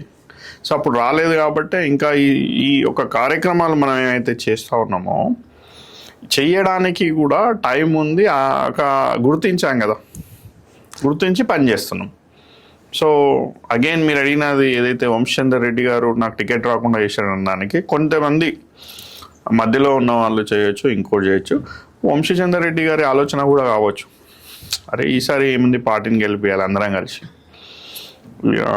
అని చెప్పొచ్చు. ఏముంది వారికి కూడా అధిష్టానం పిలిచి మీరు సమన్వయపరచండి అని చెప్పచ్చు. అన్న ఇంత పాజిటివ్ అప్రోచ్ ఇప్పుడు జరుగుతున్న రాజకీయాల్లో ఉండే సర్వైవ్ అవ్వగలుగుతారన్న? So it again it depends, అవుతారా అవ్వరా అనేది పక్కకు పెడితే నీకు అక్కడ వచ్చిన సందర్భం ఏంటి, అక్కడ ఉన్న అప్పుడున్న పరిస్థితి ఏంటి, పార్టీ పరిస్థితి ఏంటి, ఇప్పుడు వచ్చే వ్యక్తులు ఏ విధంగా ఉన్నారు, పార్టీ మిగతా కార్యక్రమాలకు సంబంధించిన కాంగ్రెస్ పార్టీకి సంబంధించిన లీడర్స్ ఏం కోరుకుంటున్నారు, గ్రౌండ్లో ఉన్న కార్యకర్త లీడర్ పార్టీ గెలవాలా, కల్వకుర్తిలో గెలవాలా, తెలంగాణలో గెలిచి కల్వకుర్తిలో ఓడిపోతే మళ్ళీ మనం ఆడికి అవుతాం, 10 ఏళ్ల కాలంలో వెనుకబడ్డాం, మళ్ళీ 5 ఏళ్ళు ఎన్నికొద్దాం. సో ఇవన్నీ ఆలోచనలలో అందరం కూడా ఒక పాజిటివ్ యాటిట్యూడ్తో అందరం కలిసి పనిచేద్దాం అన్నది చెప్పడం జరిగింది. నా ఆలోచన కూడా నేను వచ్చింది కల్వకుర్తిని బాగు చేయడానికి. ఆబ్వియస్గా ఒక సీట్ గెలిచి కల్వకుర్తికి ఎమ్మెల్యే గారు మంచి ఫండ్స్ ఏమైనా తీసుకురాగలుగుతారు. వాటితో పాటు వంశచందర్ రెడ్డి గారు కూడా వారి ఇన్ఫ్లుయెన్స్తో కూడా కల్వకుర్తి కోసం పనిచేయగలిగితే, అందరం కలిసి పనిచేస్తే కల్వకుర్తి ప్రజానీకంకి అంతకన్నా మంచిది ఇంకా ఏముంటుంది అనే ఆలోచనతోని వెళ్ళడం జరిగింది. ఓకే, ఇంకొక చిన్న డౌట్ అన్న. ఇప్పుడు ఈ జనరేషన్ ఎలా ఉందంటే ఇంత చిన్న పని చేసి ఇంత చెప్పుకుంటున్నారు. మీరు ఆల్మోస్ట్ ఒక 160 విలేజెస్ వరకు ఆ విలేజర్స్కి ఏదో ఒక విధంగా విద్యపరంగా, వైద్యపరంగా, అంబులెన్స్ అవ్వలేమండి, లేదంటే ఈ స్కిల్ డెవలప్మెంట్ జాబ్స్ పరంగా కానివ్వండి, ఏదో ఒక విధంగా కనెక్ట్ అయి ఉన్నారు. మరి మీరు టీవీ డిబేట్స్లో కనపడరు, టీవీల్లో కనపడరు, ఇంటర్వ్యూలు కనపడరు. మరి ఎలా అన్న పబ్లిసిటీ చేసుకోకపోతే కష్టం కదా? యా ప్రేమ్, అందుకే కదా ఇవాళ వచ్చిన. బట్ జోక్స్ అపార్ట్, కానీ ఆలోచన చేయండి మీరు. Again as I said earlier, 165 గ్రామ పంచాయతీలు మాకున్నాయి. ఎందుకంటే చారగొండ మండలంలో కూడా ఉన్న ఒక 6 గ్రామ పంచాయతీలు మాకు వస్తాయి. సో వాటితో పాటు ఈ 6 మండలాలలో ఉన్నాయి కూడా మాడుగులు కానీ, కర్తాల్ కానీ, ఆమన్గల్ కానీ, తలకొండపల్లి కానీ, వెల్దండ కానీ, కల్వకుర్తి కానీ, 2 మున్సిపాలిటీలు కానీ. సో మన కార్యక్రమాలు ఏదో ఒక రూపంగా రీచ్ అయినాయి, చాలా సంతోషం ఇది. ఫస్ట్ ఆఫ్ ఆల్ ఏంటంటే వారికి మనకు అవసరమైనప్పుడు మనము ఏదో విధంగా సహాయపడగలిగాం, ఉండగలిగాం. డెఫినెట్గా ప్రచారము అంటే వేరే వాళ్ళు చెప్పుకోవడానికి అదేం లేదు ఇక్కడ. నాకు తెలిసి మీరన్నట్టు డిజిటల్ మీడియా, సోషల్ మీడియాలో ఇవాళ ఏదో ఒక హడావుడి వేసేసి ఇంకొకటి డెఫినెట్గా నేను మొన్న ఎలక్షన్స్ అయినప్పుడు కూడా వివిధ పార్టీలకు సంబంధించిన వాళ్ళు, నాయకులు కూడా మాట అనుకోవడం జరిగింది. It's a quite common in politics. But in my sense నేను ఆలోచన చేసేది ఏంటంటే, వాదిస్తే ఏమొస్తుంది, ఎవరి మీదనో ఒకరి మీద వాని కోపము నా కోపము, వాని ఈగో నా ఈగో, ఇట్లా మనం పెట్టుకుంటూ పోయినాం అనుకో. నేను వచ్చింది కల్వకుర్తి ప్రజల కోసం ఏదో ఒక పని, నా వల్ల ఏంది చేయాలనేది కదా, నా పనితనం కనిపించాలి వాళ్ళకి. వాళ్ళు ఏదో అన్నారని నేనోటి రెస్పాండ్ అవ్వడం, మన వెనకాల ఉన్న కొంతమంది మనని ఫాలో అయ్యేటోళ్ళు కూడా ఏదైనా కామెంట్ చేయడం, ఇదొక ఒక అట్మాస్ఫియర్ ఏదైతే ఉంటుందో పాజిటివ్ అట్మాస్ఫియర్ని బ్రేక్ చేస్తుంది కదా. సో మనమైంది వచ్చాము, పని చేస్తున్నాం, నిజంగా చేయగలిగాం, ఓకే నువ్వు గుర్తించినావు కదా చాలు. నీకు చేశాను గుర్తించావా అని నేను అడగాల కాదు కదా. సో యా డెఫినెట్గా అండ్ విల్ గెట్ దేర్. మీరు అన్నట్టు ఇక ముందు కూడా నెక్స్ట్ రాబోయేదానికి ఇంకా పార్టీ ఆదేశాల అనుసారం మీరు అడిగారు నేను కనిపిస్తలేను ఇంకొక పార్టీ దాంట్లో ఎక్కడ అనేది. మొన్ననే మున్సిపల్ ఎలక్షన్ జరిగింది ఆమన్గల్ మున్సిపాలిటీకి లాస్ట్ డే నాకు ఉన్నప్పుడు నేను వెళ్ళడం జరిగింది. కాంగ్రెస్ పార్టీకి సంబంధించిన అభ్యర్థులు ఎవరైతే నిలబడ్డారో వాళ్ళ గెలుపు కోసం ప్రచారం చేయడం జరిగింది. అండ్ కల్వకుర్తి నుంచి ఉన్న కొంతమంది నా కొలీగ్స్ కూడా పార్టీలో ఉన్న వాళ్ళు కొంతమంది నా బ్రదర్స్ నిలబడ్డారు, వాళ్ళకు కూడా సపోర్ట్ చేస్తాం. ఇక్కడ అమన్గల్ చేస్తాం, కల్వకుర్తి చేస్తాం. దేనో వాళ్ళకి తెలుసు. అన్న again coming back to task అన్న, మీకు చాలా మంచి రెస్పాన్సిబిలిటీ అప్పచెప్పారని నేను ఫీల్ అవుతున్నాను అన్న. ఎందుకంటే ఈ రోజుల్లో చాలామంది ఏంటంటే యంగ్స్టర్స్ కాలేజ్ నుంచి బయటికి వెళ్ళేటప్పుడు కాలేజ్ ప్లేస్మెంట్లోనే చాలామందికి జాబ్ వచ్చాయి. మేము చదువుకునేటప్పుడు, ఈవెన్ మీరు చదువుకునేటప్పుడు కూడా. ఇప్పుడు కాలేజ్ ప్లేస్మెంట్స్లో జాబ్ రావట్లేదు అనేది నా ఒపీనియన్ అన్న. అంటే కంపెనీలకి చదువుతున్న పిల్లలకి ఏదో ఆ స్కిల్ సెట్లో గ్యాప్ ఉందని నేను అనుకుంటున్నాను అన్న. మీరేమంటారు అన్న? I totally agree with you on that Prem. First of all మనం ఆలోచన చేయాల్సింది, మనప్పుడు క్యాంపస్ ఇంటర్వ్యూస్ ఉంటుండే అండ్ ఒక టాపర్స్ ఆబ్వియస్గా క్రాక్ చేసిన వారికి ఉద్యోగం వస్తుంది. లాస్ట్ బెంచర్స్ ఉన్న వాళ్ళకి again we have to do same struggle for everyone. But ఇక్కడ మీరు చూసుకున్నట్టయితే ది ఓవరాల్గా ఐటీ ఇండస్ట్రీ మెజారిటీ అప్పుడు మనం ఉన్నప్పుడు ఐటీ బూమ్, ఐటీలో జాబ్ వచ్చిందా అది వచ్చిందా ఇలా ఆలోచిస్తాం. సో ఐటీ జాబ్ ఆ టైంలో ఇప్పుడున్న పరిస్థితులు చూస్తే గ్లోబల్ ఎఫెక్ట్ మీరు చూసినట్టయితే ప్రతి దగ్గర కూడా అంటే అన్సర్టినిటీ ఉంది, అస్థిరత ఉంది. సో ఎనీ మార్కెట్ లే ఆఫ్స్ అవుతున్నాయి. ఇప్పుడు కొన్ని ఏఐ వచ్చింది, ఏఐ మీద మీకు ఐటీ సైడ్గా మ్యాన్ పవర్ ఏదైతే ఉంటుందో దానికి సంబంధించి ఏదైతే ఉంటుందో కొన్ని jobs percentage of jobs 10-15 maybe depending upon పోతున్నాయి. అంటే ఎస్, కానీ నేను చెప్పేది ఏంటి అంటే ఇట్లాంటి సిచ్యువేషన్ ఎప్పుడైనా ప్రతిసారి వస్తుంది, ఏదో ఒక ప్రాబ్లం వస్తుంది కదా. వచ్చినప్పుడు ఒక సొల్యూషన్ వెతుక్కోవాలా. అదే ఏంటి, ఇప్పుడు నేను తెలంగాణ టాస్క్లో సీఈఓగా ఉన్నాను. మేమేం చేస్తున్నాం, దాదాపు తెలంగాణలో ఉన్న డిగ్రీ కానీ, ఫార్మసీ కానీ, ఎంబీఏ ఎంసీఏ కానీ, ఐటీఐ కానీ, ఇంజనీరింగ్ కానీ, పాలిటెక్నిక్ కానీ, సో ఇలాంటి దగ్గర ఉన్న కాలేజెస్లో వాళ్ళు మా మెంబర్స్. సో మేము వాళ్ళకు సాఫ్ట్ స్కిల్స్ అంటే నువ్వు బయటికి వెళ్ళిన తర్వాత how confident you are facing interview, లేదా ఎలా అంటే నిన్ను నువ్వు చెప్పుకోవడం ఎలా, ప్రజెంట్ చేసుకోవడం ఎలాగా. ఇలా కాకుండా కొంతమంది స్టూడెంట్స్కి కానీ, విద్యార్థులకు కానీ, యంగ్ టీమ్కి కానీ వాళ్ళకు ఒక ఐడియా ఉంటుంది, బిజినెస్ ఐడియా ఉంటుంది. అంటే ఎంటర్ప్రెన్యూర్ స్కిల్స్ కూడా ఎలా డెవలప్ చేసుకోవాలి, problem solving skills, 21st century skills. వీటితో పాటు basic computing, Java, Python, front end ఇట్లాంటి డేటాబేస్. ఇప్పుడు కొంత ఎంఎల్ మేము కూడా చేంజ్ చేస్తాం ట్రెండ్కి తగ్గట్టు. అంటే అడ్వాన్స్ కోర్సెస్ ఏఐ, ఎంఎల్ ఇట్లాంటివి ఇస్తున్నాం. ఫార్మా వచ్చే వరకు ఫార్మా కోవిజిలెన్స్ ఇట్లాంటి కోర్సెస్ ఇస్తున్నాం. అంటే ఎవరైతే కోర్ ఉందో కోర్కి సంబంధించి మేము ఏవైతే ఐటీ కానీ, నాన్ ఐటీ కానీ వారికి ఇవ్వడం జరుగుతుంది, వాళ్ళకి చెప్పడం జరుగుతుంది. వాళ్ళతో కాకుండా ఫ్యాకల్టీకి కూడా మేము ట్రైనింగ్ చేస్తాం. ఫ్యాకల్టీ డెవలప్మెంట్ ప్రోగ్రామ్ ఎఫ్డిపిస్ అవి కూడా చేస్తున్నాం టాస్క్ నుంచి. అండ్ డెఫినెట్గా మేము ట్రెండ్కి తగ్గట్టు సో మమ్మల్ని మేము కూడా అప్స్కిల్ చేసుకుంటున్నాం. At the same time we're doing with the student as well as the faculty. You see that లేటెస్ట్గా యూబీఎస్ బ్యాంక్ ఆఫ్ స్విట్జర్లాండ్ మనకు పోయిన సంవత్సరం 44 ఉద్యోగాలు ఇచ్చింది, ఇక్కడ 44-45 మంది ఇచ్చారు. మన రీజన్ ఏంటి, ప్రతి సంవత్సరము వాళ్ళకి ఒక టాస్క్ త్రూ ఒక 4 to 6 weeks ప్రోగ్రామ్ పెడతారు. 1000 మంది అప్లికేషన్లు వచ్చినాయి, 200 మందిని షార్ట్ లిస్ట్ చేస్తారు, 150 మంది అటెండ్ అవుతారు, 50 మందికి జాబ్లు వస్తాయి, 1:2, 1:3 లెక్క. సో ఇదొక సోర్స్. స్టార్టింగ్ శాలరీ 50,000 ఉంటుంది వాళ్ళకు, అంటే 6 LPA. ఒక సంవత్సరం కంప్లీట్ చేసుకున్న వాళ్ళకి డైరెక్ట్గా 9 LPA, 10 LPA depending upon the work and experience. So ఈ విధంగా టాస్క్ ఈ జాబ్స్ క్రియేషన్ మీద వర్క్ చేస్తుంది. I totally agree. ఇప్పుడున్న మార్కెట్లో జాబ్ రావడం కొంచెం ఇబ్బంది అయినా, బట్ మీరు అందరూ కూడా ఆలోచన చేయాలి. ఎవరిని ఫోర్స్ చేయొద్దు. అన్ఎంప్లాయిడ్ యూత్, అరే మీకు వచ్చింది జాబ్, వానికి రాలే, వానికి వచ్చింది అంటాం ఇంట్లో. అది కామన్. ఎవరికి వస్తుందో ఎవరికి రాదు, ఇట్ డజంట్ మ్యాటర్. వీడేమో తప్పేసిండు వానికి వచ్చింది అంటే ఉండొచ్చు, వీడు నెగ్లిజెన్స్ ఉండొచ్చు student. But at the same time ఒక గైడెన్స్, ఒక ప్లాట్ఫామ్, అరే ఇక్కడ వెళ్తే గ్యారంటీ ఉంటుంది, అట్లాంటిది మేము టాస్క్ నుంచి చేయగలుగుతున్నాం. We're not saying we're successful 100%, but ya we're doing our best to help them out. ఇప్పుడు టాస్క్లో అప్లికేషన్ పెట్టుకున్న స్టూడెంట్స్ వస్తారు కదన్న, వాళ్ళ దగ్గర వచ్చే మేజర్ ప్రాబ్లమ్స్ ఏదైనా ఐడెంటిఫై చేయాలన్న, టాప్ 3 లిస్ట్ చేయాలంటే ఏవి చెప్తారన్న? ఫస్ట్ ఆఫ్ ఆల్ స్టూడెంట్స్ ఉన్నారు, వాళ్ళు కాలేజీలో ఎక్కడో రూరల్ ఉంటుంది, హైదరాబాద్ టౌన్లో ఉంటుంది.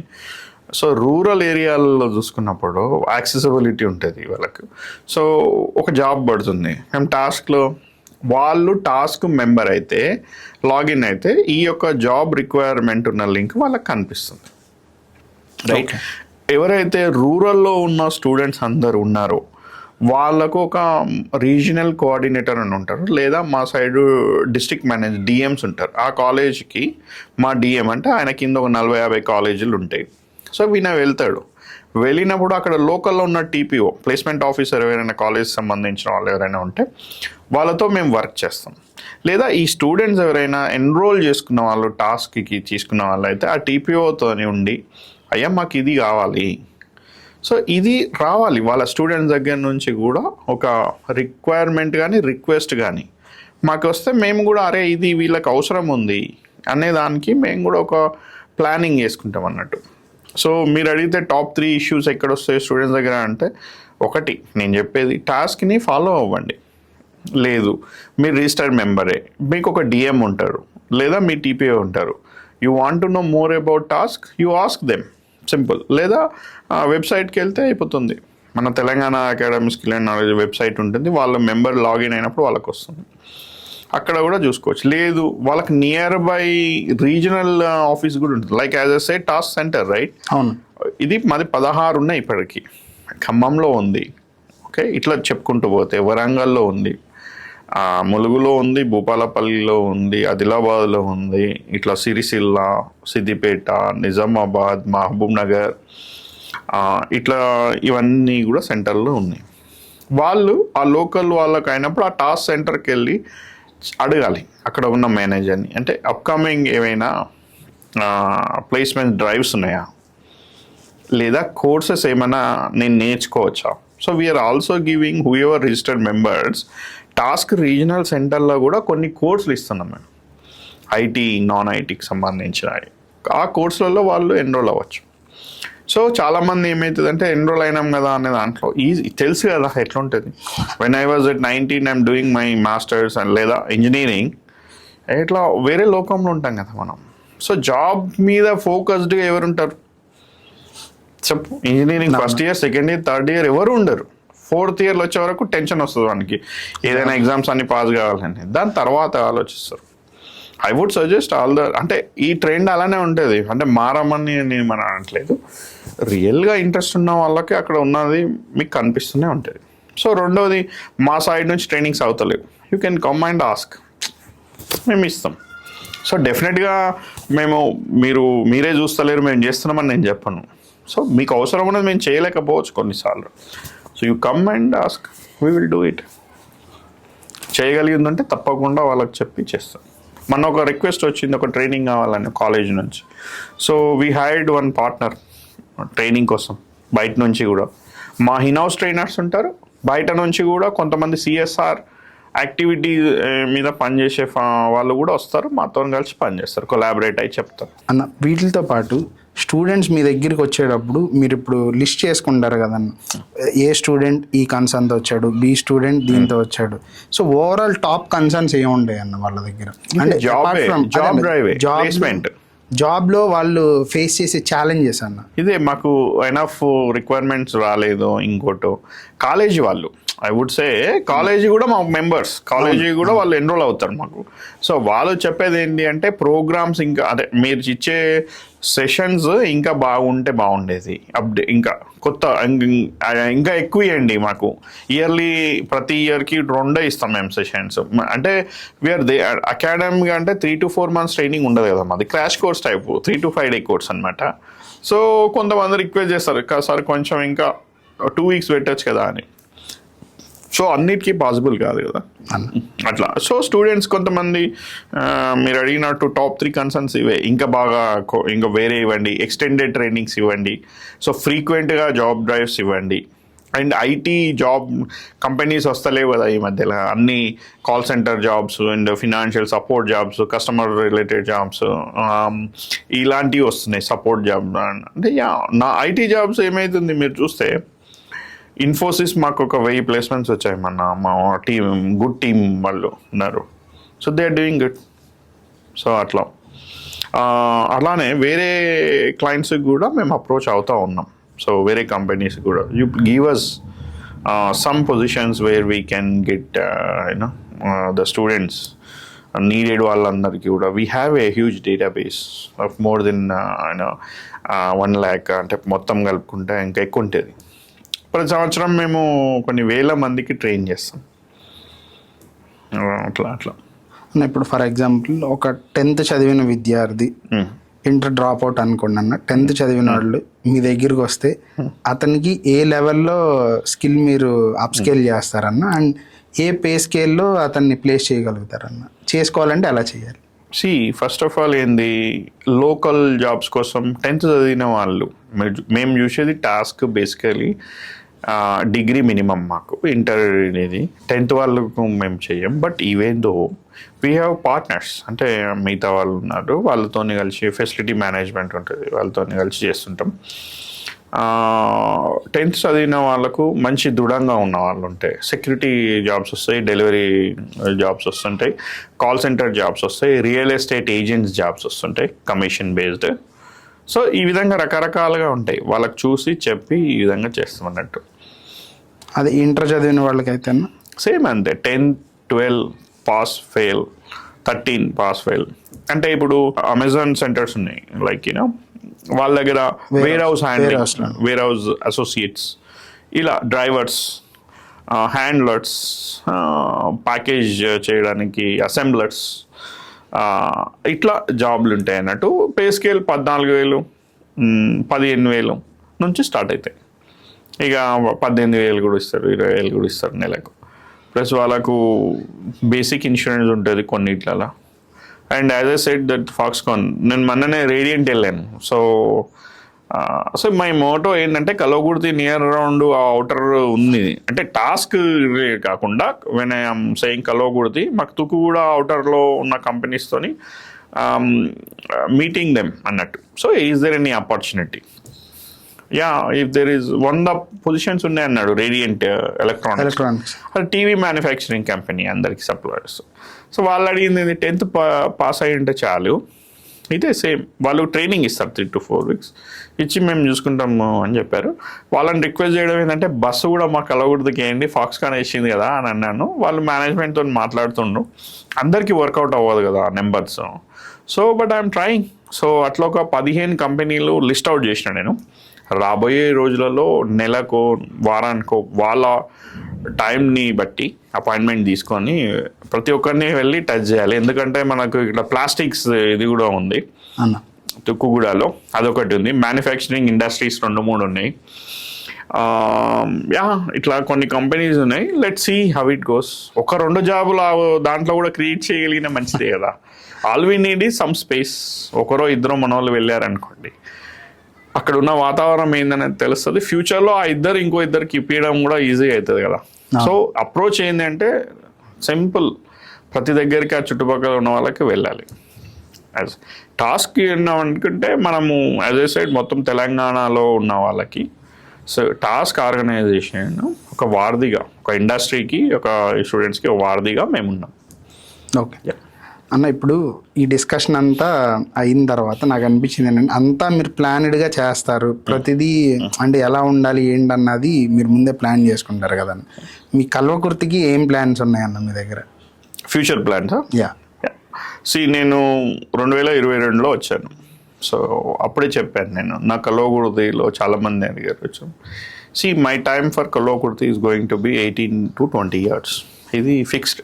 అప్పుడే చెప్పాను ఆల్రెడీ. ఎందుకు 18 to 20 years అంటే, by the time when I came it was around 44 40 నుంచి 42 ఏళ్ళ టైంలో వచ్చాను. సో 18 అంటే 60 కదా, మన రిటైర్మెంట్ ఏజ్ ఎంత ఉంటుంది? 60. సో వాళ్ళకి 70 కూడా ఉంది కదా. అది గివెన్ ఏ ఛాన్స్ అట్లా వాళ్ళే ఉంటారు. కానీ 18 ఏళ్ళు బిజినెస్లో ఉన్నా, 18 ఏళ్ళు 18-20 years సేమ్ థింగ్ ఇన్ పాలిటిక్స్లో కానీ సోషల్ వర్క్లో కానీ. ఆ రోజు వచ్చినప్పుడే నేను ఏం చేసినానంటే, ఒక పర్మనెంట్ సొల్యూషన్ కోసం ప్రతి మండలంలో నేను దాదాపుగా 6 మండలాలు ఉంటాయి, 4 మండలాలుగా 3 నెలలకు ఒక ఆఫీస్ ఓపెన్ చేసిన, Aikyata foundation office. If you go and see in every mandal, మీరు అడిగారు కదా మీరు పబ్లిక్లో తిరగకుండా ఎలాగా అనేదానికి సమాధానం ఏంటంటే, ఇలా ఒక లీడర్ కోసము ప్రజలు ఎప్పుడు వెయిట్ చేయకూడదు. అంటే అది గుడ్ గవర్నెన్స్ కాదు అసలు. అది నేను వస్తేనే వాళ్ళు చెప్పాలి అన్నికే కాదు కదా. సో ఇన్ దట్ కేస్ నేను ఏం చేసిన, ఆ టైంలో ప్రతి మండలానికి ఒక ఆఫీస్ ఉండి ఒక వ్యక్తి నా వాళ్ళు ఉంటాడు. మీరు వెళ్తే ఆమన్గల్ కానీ, వెల్దండ కానీ, కల్వకుర్తి కానీ, మాడుగులగూడ. సో ఏంటి 4 అంటే అక్కడ లోకల్ మనిషి ఉండు, నేను లేను, అక్కడ వాళ్ళు వెళ్ళి ఎందుకు వచ్చారో పేరు రాపిచ్చేస్తే వాళ్ళు నాకు ఫోన్ చేసి చెప్తారుగా, అవునా కదా. సో వాళ్ళు లేరు అనుకున్నప్పుడు కూడా అక్కడ నా నెంబర్ ఒకటి ఎవరికి కాల్ చేయాలి అనేది కూడా ఉంటుంది. సో వాళ్ళు దానికి కాల్ చేసి చెప్తే ఆబ్వియస్గా మనం ఎవరైనా ఒకరు రెస్పాండ్ అవుతారు మన టీం నుంచి. కల్వకుర్తి కోసం ఏంది అంటే చెప్పా, 18 years నా ప్లానింగ్ ఏంటి, అక్కడ ఉన్న పరిస్థితులు మేజర్గా ఏముంటాయి, రోడ్ డెవలప్మెంట్స్, ఫార్మర్స్ ఏమో వాళ్ళకు కావాల్సిన పంటకు సరైన నీళ్ళు, పంటకు కావాల్సిన ఎరువులు, పంటకు కావాల్సిన మద్దతు ధర, these are all policy making. As an individual నేను ఆ పొజిషన్లో ఉంటే చేయాల్సిన పనులు అవన్నీ, రైట్. ఇట్లా పాడి రైతులు ఉంటారు, వాళ్ళకు కావాల్సిన సరైన టైంకు బిల్లు, ఇవన్నీ ఏంటి గవర్నమెంట్తో అసోసియేట్ అయిన. ఇవన్నీ గవర్నమెంట్ లేకుండా నేను చేయాల్సింది, నేను చేయగలిగింది ఇంటికి ఒక ఉద్యోగం ఇప్పించాలి చదువుకున్న వానికి, ఎలిజిబుల్ ఉన్న వానికి. నిజంగా ఒకరు సీరియస్గా అవతలి వ్యక్తి వాళ్ళు ఉన్నారు ఉద్యోగాని కోసం అంటే ఆయన ప్రయత్నానికి నా తోడు అవసరమైతే కొంచెం పుష్ చేయాలి, అతనికి ఒక సక్సెస్ఫుల్గా ఒక ప్లేస్మెంట్ ఇప్పించగలగాలి అనేది నా ఆలోచన. చదువుకున్న ప్రతివాడు కల్వకుర్తిలో ఖాళీగా తిరగకూడదు. ఎయిదర్ సెల్ఫ్ ఎంప్లాయిడో లేదా ఇంకేదైనా వర్క్ చేసుకోవడము, మూడోది ఉద్యోగం చేయడం. సో ఇది ఖాళీగా తిరిగితే ఏమొస్తుంది, ఏం రాదు, టైం వేస్ట్ అంతే. ఇప్పుడున్న జెన్జీ కిడ్స్ ఆఫ్టర్ 2000 తర్వాత అంతా తెలుసు కదా, అంత నెక్స్ట్ వచ్చేది 10 yearsలో రోబోసే వస్తాయి అంత. బట్ చేయడానికి పని కూడా అవసరం కదా. సో నేను చెప్పేది నా ఆలోచన మొత్తం కల్వకుర్తికి వచ్చే 10 ఏళ్లలో ప్రతి ఇంటిని టచ్ చేస్తాను నేను 100%.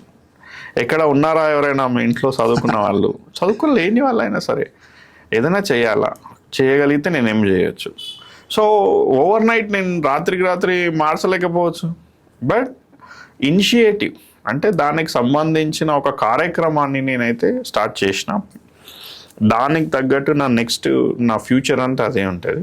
సో ఫర్దర్ డెవలప్మెంట్ అంటారా, ఇంకా ఉమెన్ ఎంపవర్మెంట్ ఇంకొకటి చేస్తాము, అక్కడ ఉన్న నీళ్ళని నేను తీసుకొని వస్తాను, పక్కకి వెళ్తున్న కెనాల్స్ నేను దోముకొని వస్తాను. These are all things that when time comes, అప్పుడున్న పరిస్థితులను బట్టి, అక్కడున్న అవసరాలను బట్టి నాకు ఆ పొజిషన్లో నేను కూర్చొని ఉంటే అప్పుడున్న గవర్నమెంట్స్ ఏవైతే ఉంటే వాళ్ళతో డిస్కస్ చేసి వాళ్ళకి ఏపీయగలుగుతారు. ఇన్ఫ్రాస్ట్రక్చర్ డెవలప్మెంట్, రోడ్లు కావాలి కొన్ని ఊళ్ళల్లో, ఆల్రెడీ వచ్చినాయి ఇంకా వస్తున్నాయి, ఇవన్నీ చేస్తాం. కానీ what I'm going to do in next 10 years for Kalwakurthy, that definitely I'm going to నాక్ ఈచ్ అండ్ ఎవ్రీ డోర్. ఉన్న ప్రతి ఒక్క ఇంటికి వస్తారు మా వాళ్ళు, నేనైనా మీ దగ్గర ఉన్నారా, వాళ్ళకు ఆయాసం అలుపు వచ్చేంత వరకు వస్తూనే ఉంటాం మేము. ఎందుకంటే that is where they need some kind of guidance, assistance, support. అన్న ఇప్పుడు ఇంకొక చిన్న డౌట్ అన్న, మీరు ఇప్పుడు ప్రతి మండల్లో ఒక ఆఫీస్ పెట్టారు, ప్రతి మండల్లో ఉన్న విలేజర్స్కి ఏదో ఒకటి చేస్తున్నారు. ఇవన్నీ పెట్టే బదులు 2023లో ఒక్కొక్కరికి ఇంతని చెప్పి డబ్బులు బంద్ చేస్తే అయిపోయేది కదన్న. ఎవరికి పంచాలి? లీడర్స్కే పంచితే మీకే 1 టికెట్ అని చెప్తారు కదన్న. అప్రోచ్ మనది already I told you, constructive approach అంటే ఒక పద్ధతిగా మనం చేయాల్సిన పనిని. సో నేను డెఫినెట్గా I spend lot of money for all these works పెట్టాను. ఒకవేళ డబ్బు ఇస్తా అంటే వస్తుంది, కొనుక్కుంటాను. యాజ్ ఎ పర్సన్గా నేను ఎంజాయ్ చేస్తాను పొజిషన్ని. దానికి నేను అమెరికాలో ఎంజాయ్ చేస్తున్నా కదా, ఇండియాకి రావాల్సిన అవసరం ఏంది? అవసరం లేదు. So for me Bharat first. నేను అమెరికాలో ఉన్నాను, అప్పుడు నేను వెళ్ళిన సందర్భం వేరు. అప్పుడు నేను ఒక బెటర్ లైఫ్ కోసం వెళ్ళాను, ఉన్నాను. ఫర్దర్గా ఆ 18 yearsలో నేను ఏదైతే చేయాలనుకున్నానో చేసుకోగలిగాను, థ్యాంక్స్ టు హూ సపోర్టెడ్. ఆ టైంలో నా బిజినెస్లో ఉన్న సపోర్ట్ చేసిన వాళ్ళందరికీ కూడా నాకు స్పెషల్ థ్యాంక్స్ టు దెమ్. వాళ్ళ వల్ల ఏమైంది, తొందరగా నేను ఎగ్జిట్ అవ్వగలిగాను, వచ్చి ఇక్కడ ఉన్న పరిస్థితులలో పని చేయగలుగుతున్నాను. సో మనకు చెప్తున్నాను కదా, మనం చేయాల్సిన పని నా ఒక్కని కోసం అయితే మీరు అన్నట్టు I would have done that. కానీ నాలాంటి వాళ్ళను కొన్ని వేల మందిని తయారు చేయాలనేది నా కాన్సెప్ట్. అంటే మీరు ఇప్పుడు చేసిన పనులన్నీ కూడా ఒక ప్రభుత్వం చేసేదానికంటే కూడా మీరు ఇండివిజువల్ లెవెల్లో ఖర్చు పెట్టింది ఎక్కువగా అనిపిస్తుంది నాకు. టెంపుల్స్కి వాటర్ కావాలంటే ఇచ్చారు, టెంపుల్ ఏదన్నా వర్క్స్ ఉన్నాయి పెండింగ్ అంటే చేపించారు, మసీదులకి ఇచ్చారు, చర్చిలకి ఇచ్చారు. కానీ ఇలా ఖర్చు చేసుకుంటా పోతా ఉండండి, మీరు అమెరికాలో కష్టపడిందంతా కూడా కరిగిపోతుంది కదన్న. ఆబ్వియస్గా ప్రేమ్, మనీ ఏదైనా సరే స్పెండింగ్ చేస్తా, ఖర్చు పెడుతుంటే అయిపోతుంది, ఎవరికైనా ఏదైనా అయిపోతుంది. సో నేనేంటంటే ఒక సర్టెన్ లెవెల్ వరకు. సో నేను ఫర్ ఎగ్జాంపుల్ ఒక దాదాపుగా 3 సంవత్సరాలు 4 సంవత్సరాల నుంచి నేను ఒక 160-170 దేవాలయాల వరకు సపోర్ట్ చేయగలిగాను. కొన్ని మస్జిద్లు ఉన్నాయి, ఇంకా చర్చిలో కూడా రిక్వెస్ట్ పెట్టారు, కానీ కొన్ని చేయలేకపోయాను. ప్రామిస్ చేశాను నన్ను చేస్తాను అవి కూడా. బట్ అదే ఒక సెల్ఫ్ సాటిస్ఫాక్షన్ అంతే.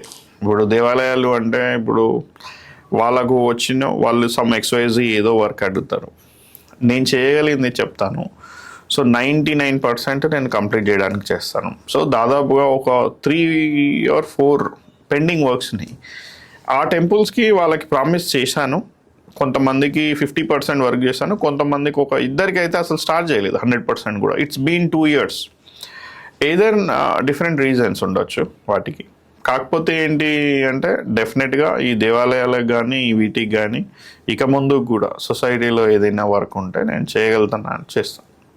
ఫ్యామిలీ సపోర్ట్ ఎలా ఉంటారన్న? అంటే మీరు చక్కగా మంచి లైఫ్ యూఎస్లోది అదంతా వద్దనుకొని వచ్చేసేసారు. ఇప్పుడు మీ ఏరియా కొంచెం వెనకబడిన ప్రాంతం అనే నేను అనుకుంటున్నాను. సో ఇక్కడికి వచ్చి ఇవన్నీ మనకు అవసరమా అని ఎప్పుడన్నా డిస్కషన్స్ వస్తాయన్న? అది క్వైట్ కామన్ ప్రేమ్. ఏ ఇంట్లో అయినా నేను తీసుకొచ్చిన డబ్బు ఖర్చు పెడుతున్నా అంటే ఎవరు కూడా అమ్మ నాన్న ఒక్కరు, ఇంట్లో వైఫ్, ఇంకా ఎవరున్నా రిలేటివ్స్, వెల్ విషర్స్, ఫ్రెండ్స్, వాళ్ళందరూ ఒక నిన్ను ఏమైంది వీనికి అన్నట్టు చూస్తారు. ఇట్స్ ఫస్ట్ థాట్ ఏమొస్తుంది వాళ్ళకు, అమెరికాలో నా లైఫ్ వదిలేసుకుని ఎందుకు వచ్చిండు వీడు అనుకుంటారు. మంచిగా ఉన్న లైఫ్, ఆల్రెడీ కష్టాలలో ఉన్న ఫ్యామిలీ, ఇక్కడ నుంచి పోయిన ఫ్యామిలీ, తెలిసి చూసి అన్నీ కూడా అనుభవించినాక కూడా వీళ్ళు మళ్ళీ ఏంది వాడు వచ్చేసి మంచిగా ఉన్న దాన్ని ఖరాబ్ చేసుకోవడానికి వస్తున్నారు అంటే ఎవరు ఎంకరేజ్ చేస్తారు? చేయరు. కాకపోతే ఏంటంటే మనం చేసే పని చూసిన తర్వాత ఓకే వాళ్ళకు కూడా ఒక అర్థమవుతుంది.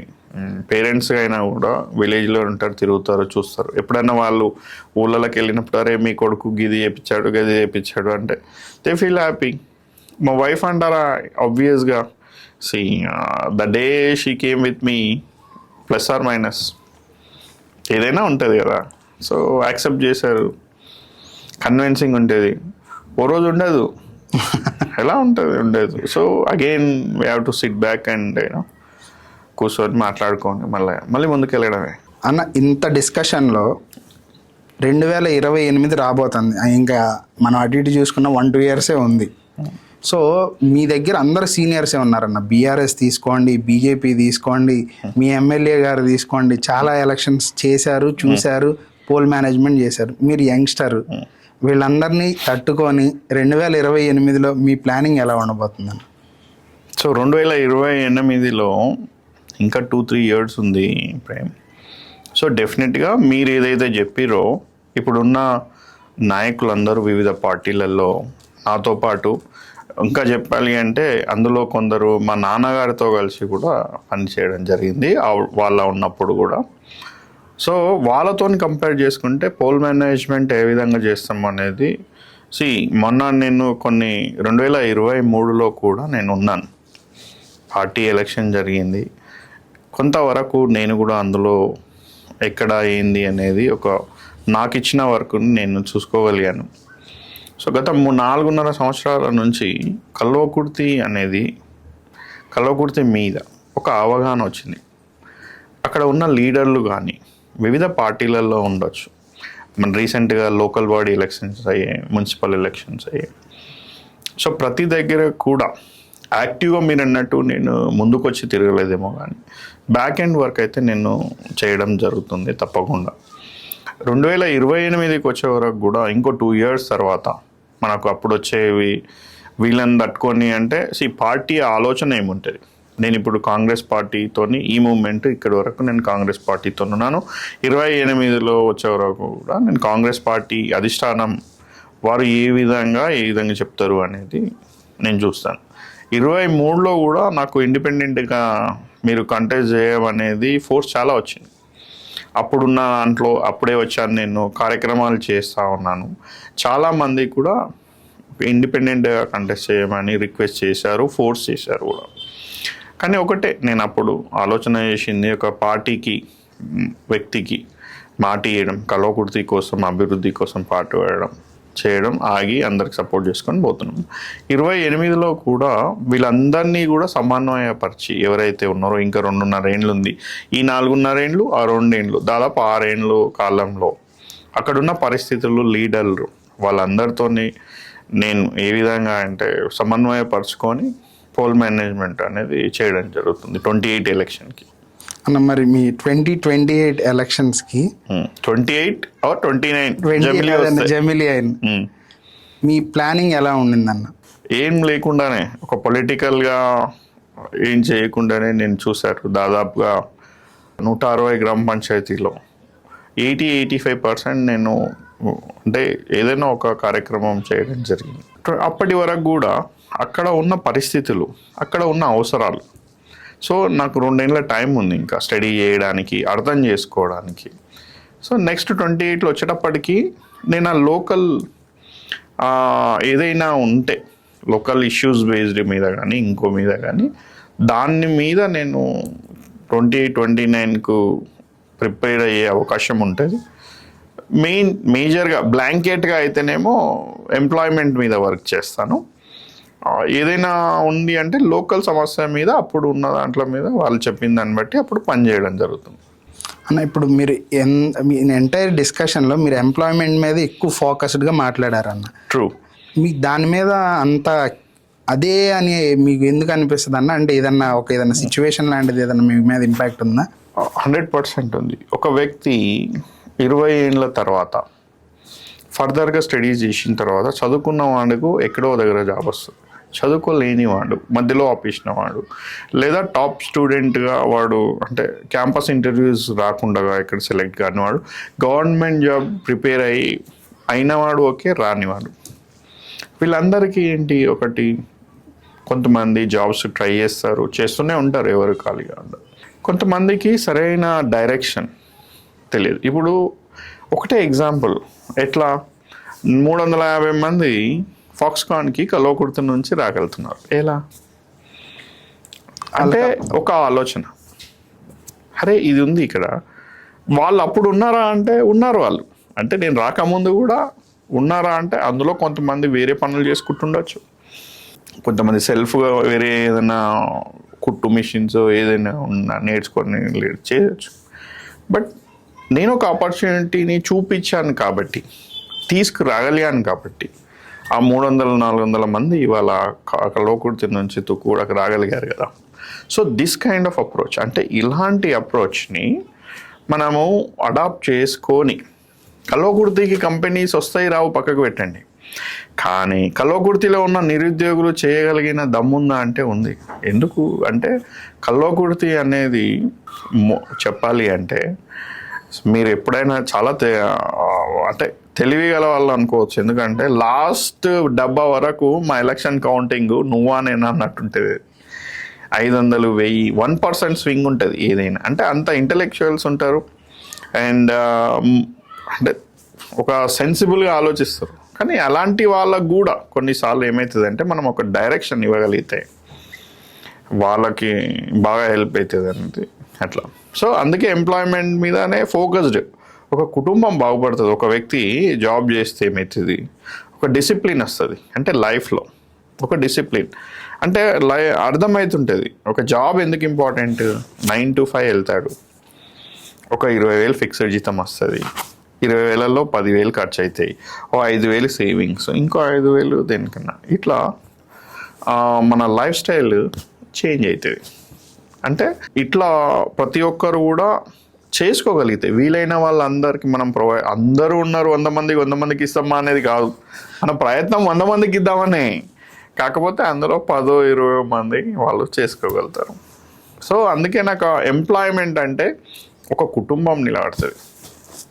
ఇది నా అప్రోచ్. ఒక జనరేషన్ ఐ వుడ్ సే, నేను దిగువ మధ్యతరగతి కుటుంబమే మాది. చదివించినప్పుడు సేమ్ మేము కూడా ఎవ్రీ మంత్ కోసం వెయిట్ చేసేది, మనీ కోసం, రెంట్ కట్టుకోవడానికి హైదరాబాద్లో. ఇవన్నీ సేమ్ క్వైట్ కామన్గా ఉండేవి, ఇప్పుడు కూడా ఉంటాయి. సో వచ్చిన తర్వాత ఎవరో ఒకరు మనకు లిఫ్ట్ ఇస్తారు, ఐ మీన్ టు సే ఒక ఆపర్చునిటీ క్రియేట్ చేస్తారు. దాన్ని మనం తీసుకొని ముందుకు పోయినాం అనుకో, వెల్ అండ్ గుడ్, అంతే కదా. ఆ ఆపర్చునిటీని మనం ఏదైనా క్రియేట్ చేయగలిగితే చేస్తా అంటున్నాను నేను కల్వకుర్తి యూత్కి. అర్థమైందండి. యా. సో ఇప్పుడు ఈ ఎంటైర్ కన్వర్జేషన్లో అన్న ఒక్కవేళ 2023లో లాగా టికెట్ రాకపోతే ఇండిపెండెంట్గా పోటీ చేసే ఆలోచన ఉందన్న. 2028 కానీ 29 వచ్చే ఏది కానీ మళ్ళీ కల్వకుర్తి ప్రజల ఆశీర్వాదం మీద ముందుకెళ్ళడానికి 100% ప్రయత్నం చేస్తాను. 2023లో పార్టీ కోసం, పార్టీలో ఉన్న కార్యకర్తల కోసం, అప్పుడున్న కల్వకుర్తి అభివృద్ధి కోసం ఆలోచన చేశాను. 2028-29లో నేను రిక్వెస్ట్ చేస్తాను వాళ్ళని, ఒక అవకాశం నాకు కూడా ఇవ్వండి అని. రాలేని పక్షంలో అప్పుడున్న పరిస్థితులను బట్టి ఏంటి, మళ్ళీ మేము నాతో పాటు ఉన్న వాళ్ళందరితో మాట్లాడి, నాకు పెద్దవాళ్ళందరూ వెల్ విషర్స్ ఉన్నారు కొంతమంది, ఈ 4.5 ప్లస్ వచ్చే 1.5 సంవత్సరంలో నాతో పాటు ఎవరైనా పెద్దవాళ్ళు ఉంటారు అండ్ పొలిటికల్ ప్లాట్ఫామ్ మీద అనుభవజ్ఞులు ఉంటారు, వాళ్ళతోని సంప్రదించి పార్టీ కూడా సరైన డెసిషన్ తీసుకుంటుంది అనేది ఒక పాజిటివ్ మైండ్ సెట్తో ఇలాగనే పనులు చేసుకుంటూ వెళ్తాం అన్న. యాజ్ ఏ టాస్క్ సీఈఓగా యంగ్స్టర్స్కి ప్లస్ మీ కాన్స్టిట్యున్సీ ప్రజలకి ఒక మెసేజ్ ఇవ్వాలంటే ఏం మెసేజ్ ఇస్తారన్న? మనం ఇక్కడ 3 ఆస్పెక్ట్స్ మాట్లాడుకోవాలి ప్రేమ్. ఒకటి టాస్క్ సిఓ, రెండోది కాంగ్రెస్ పార్టీకి సంబంధించి, మూడోది ఐక్యతా ఫౌండేషన్ చైర్మన్.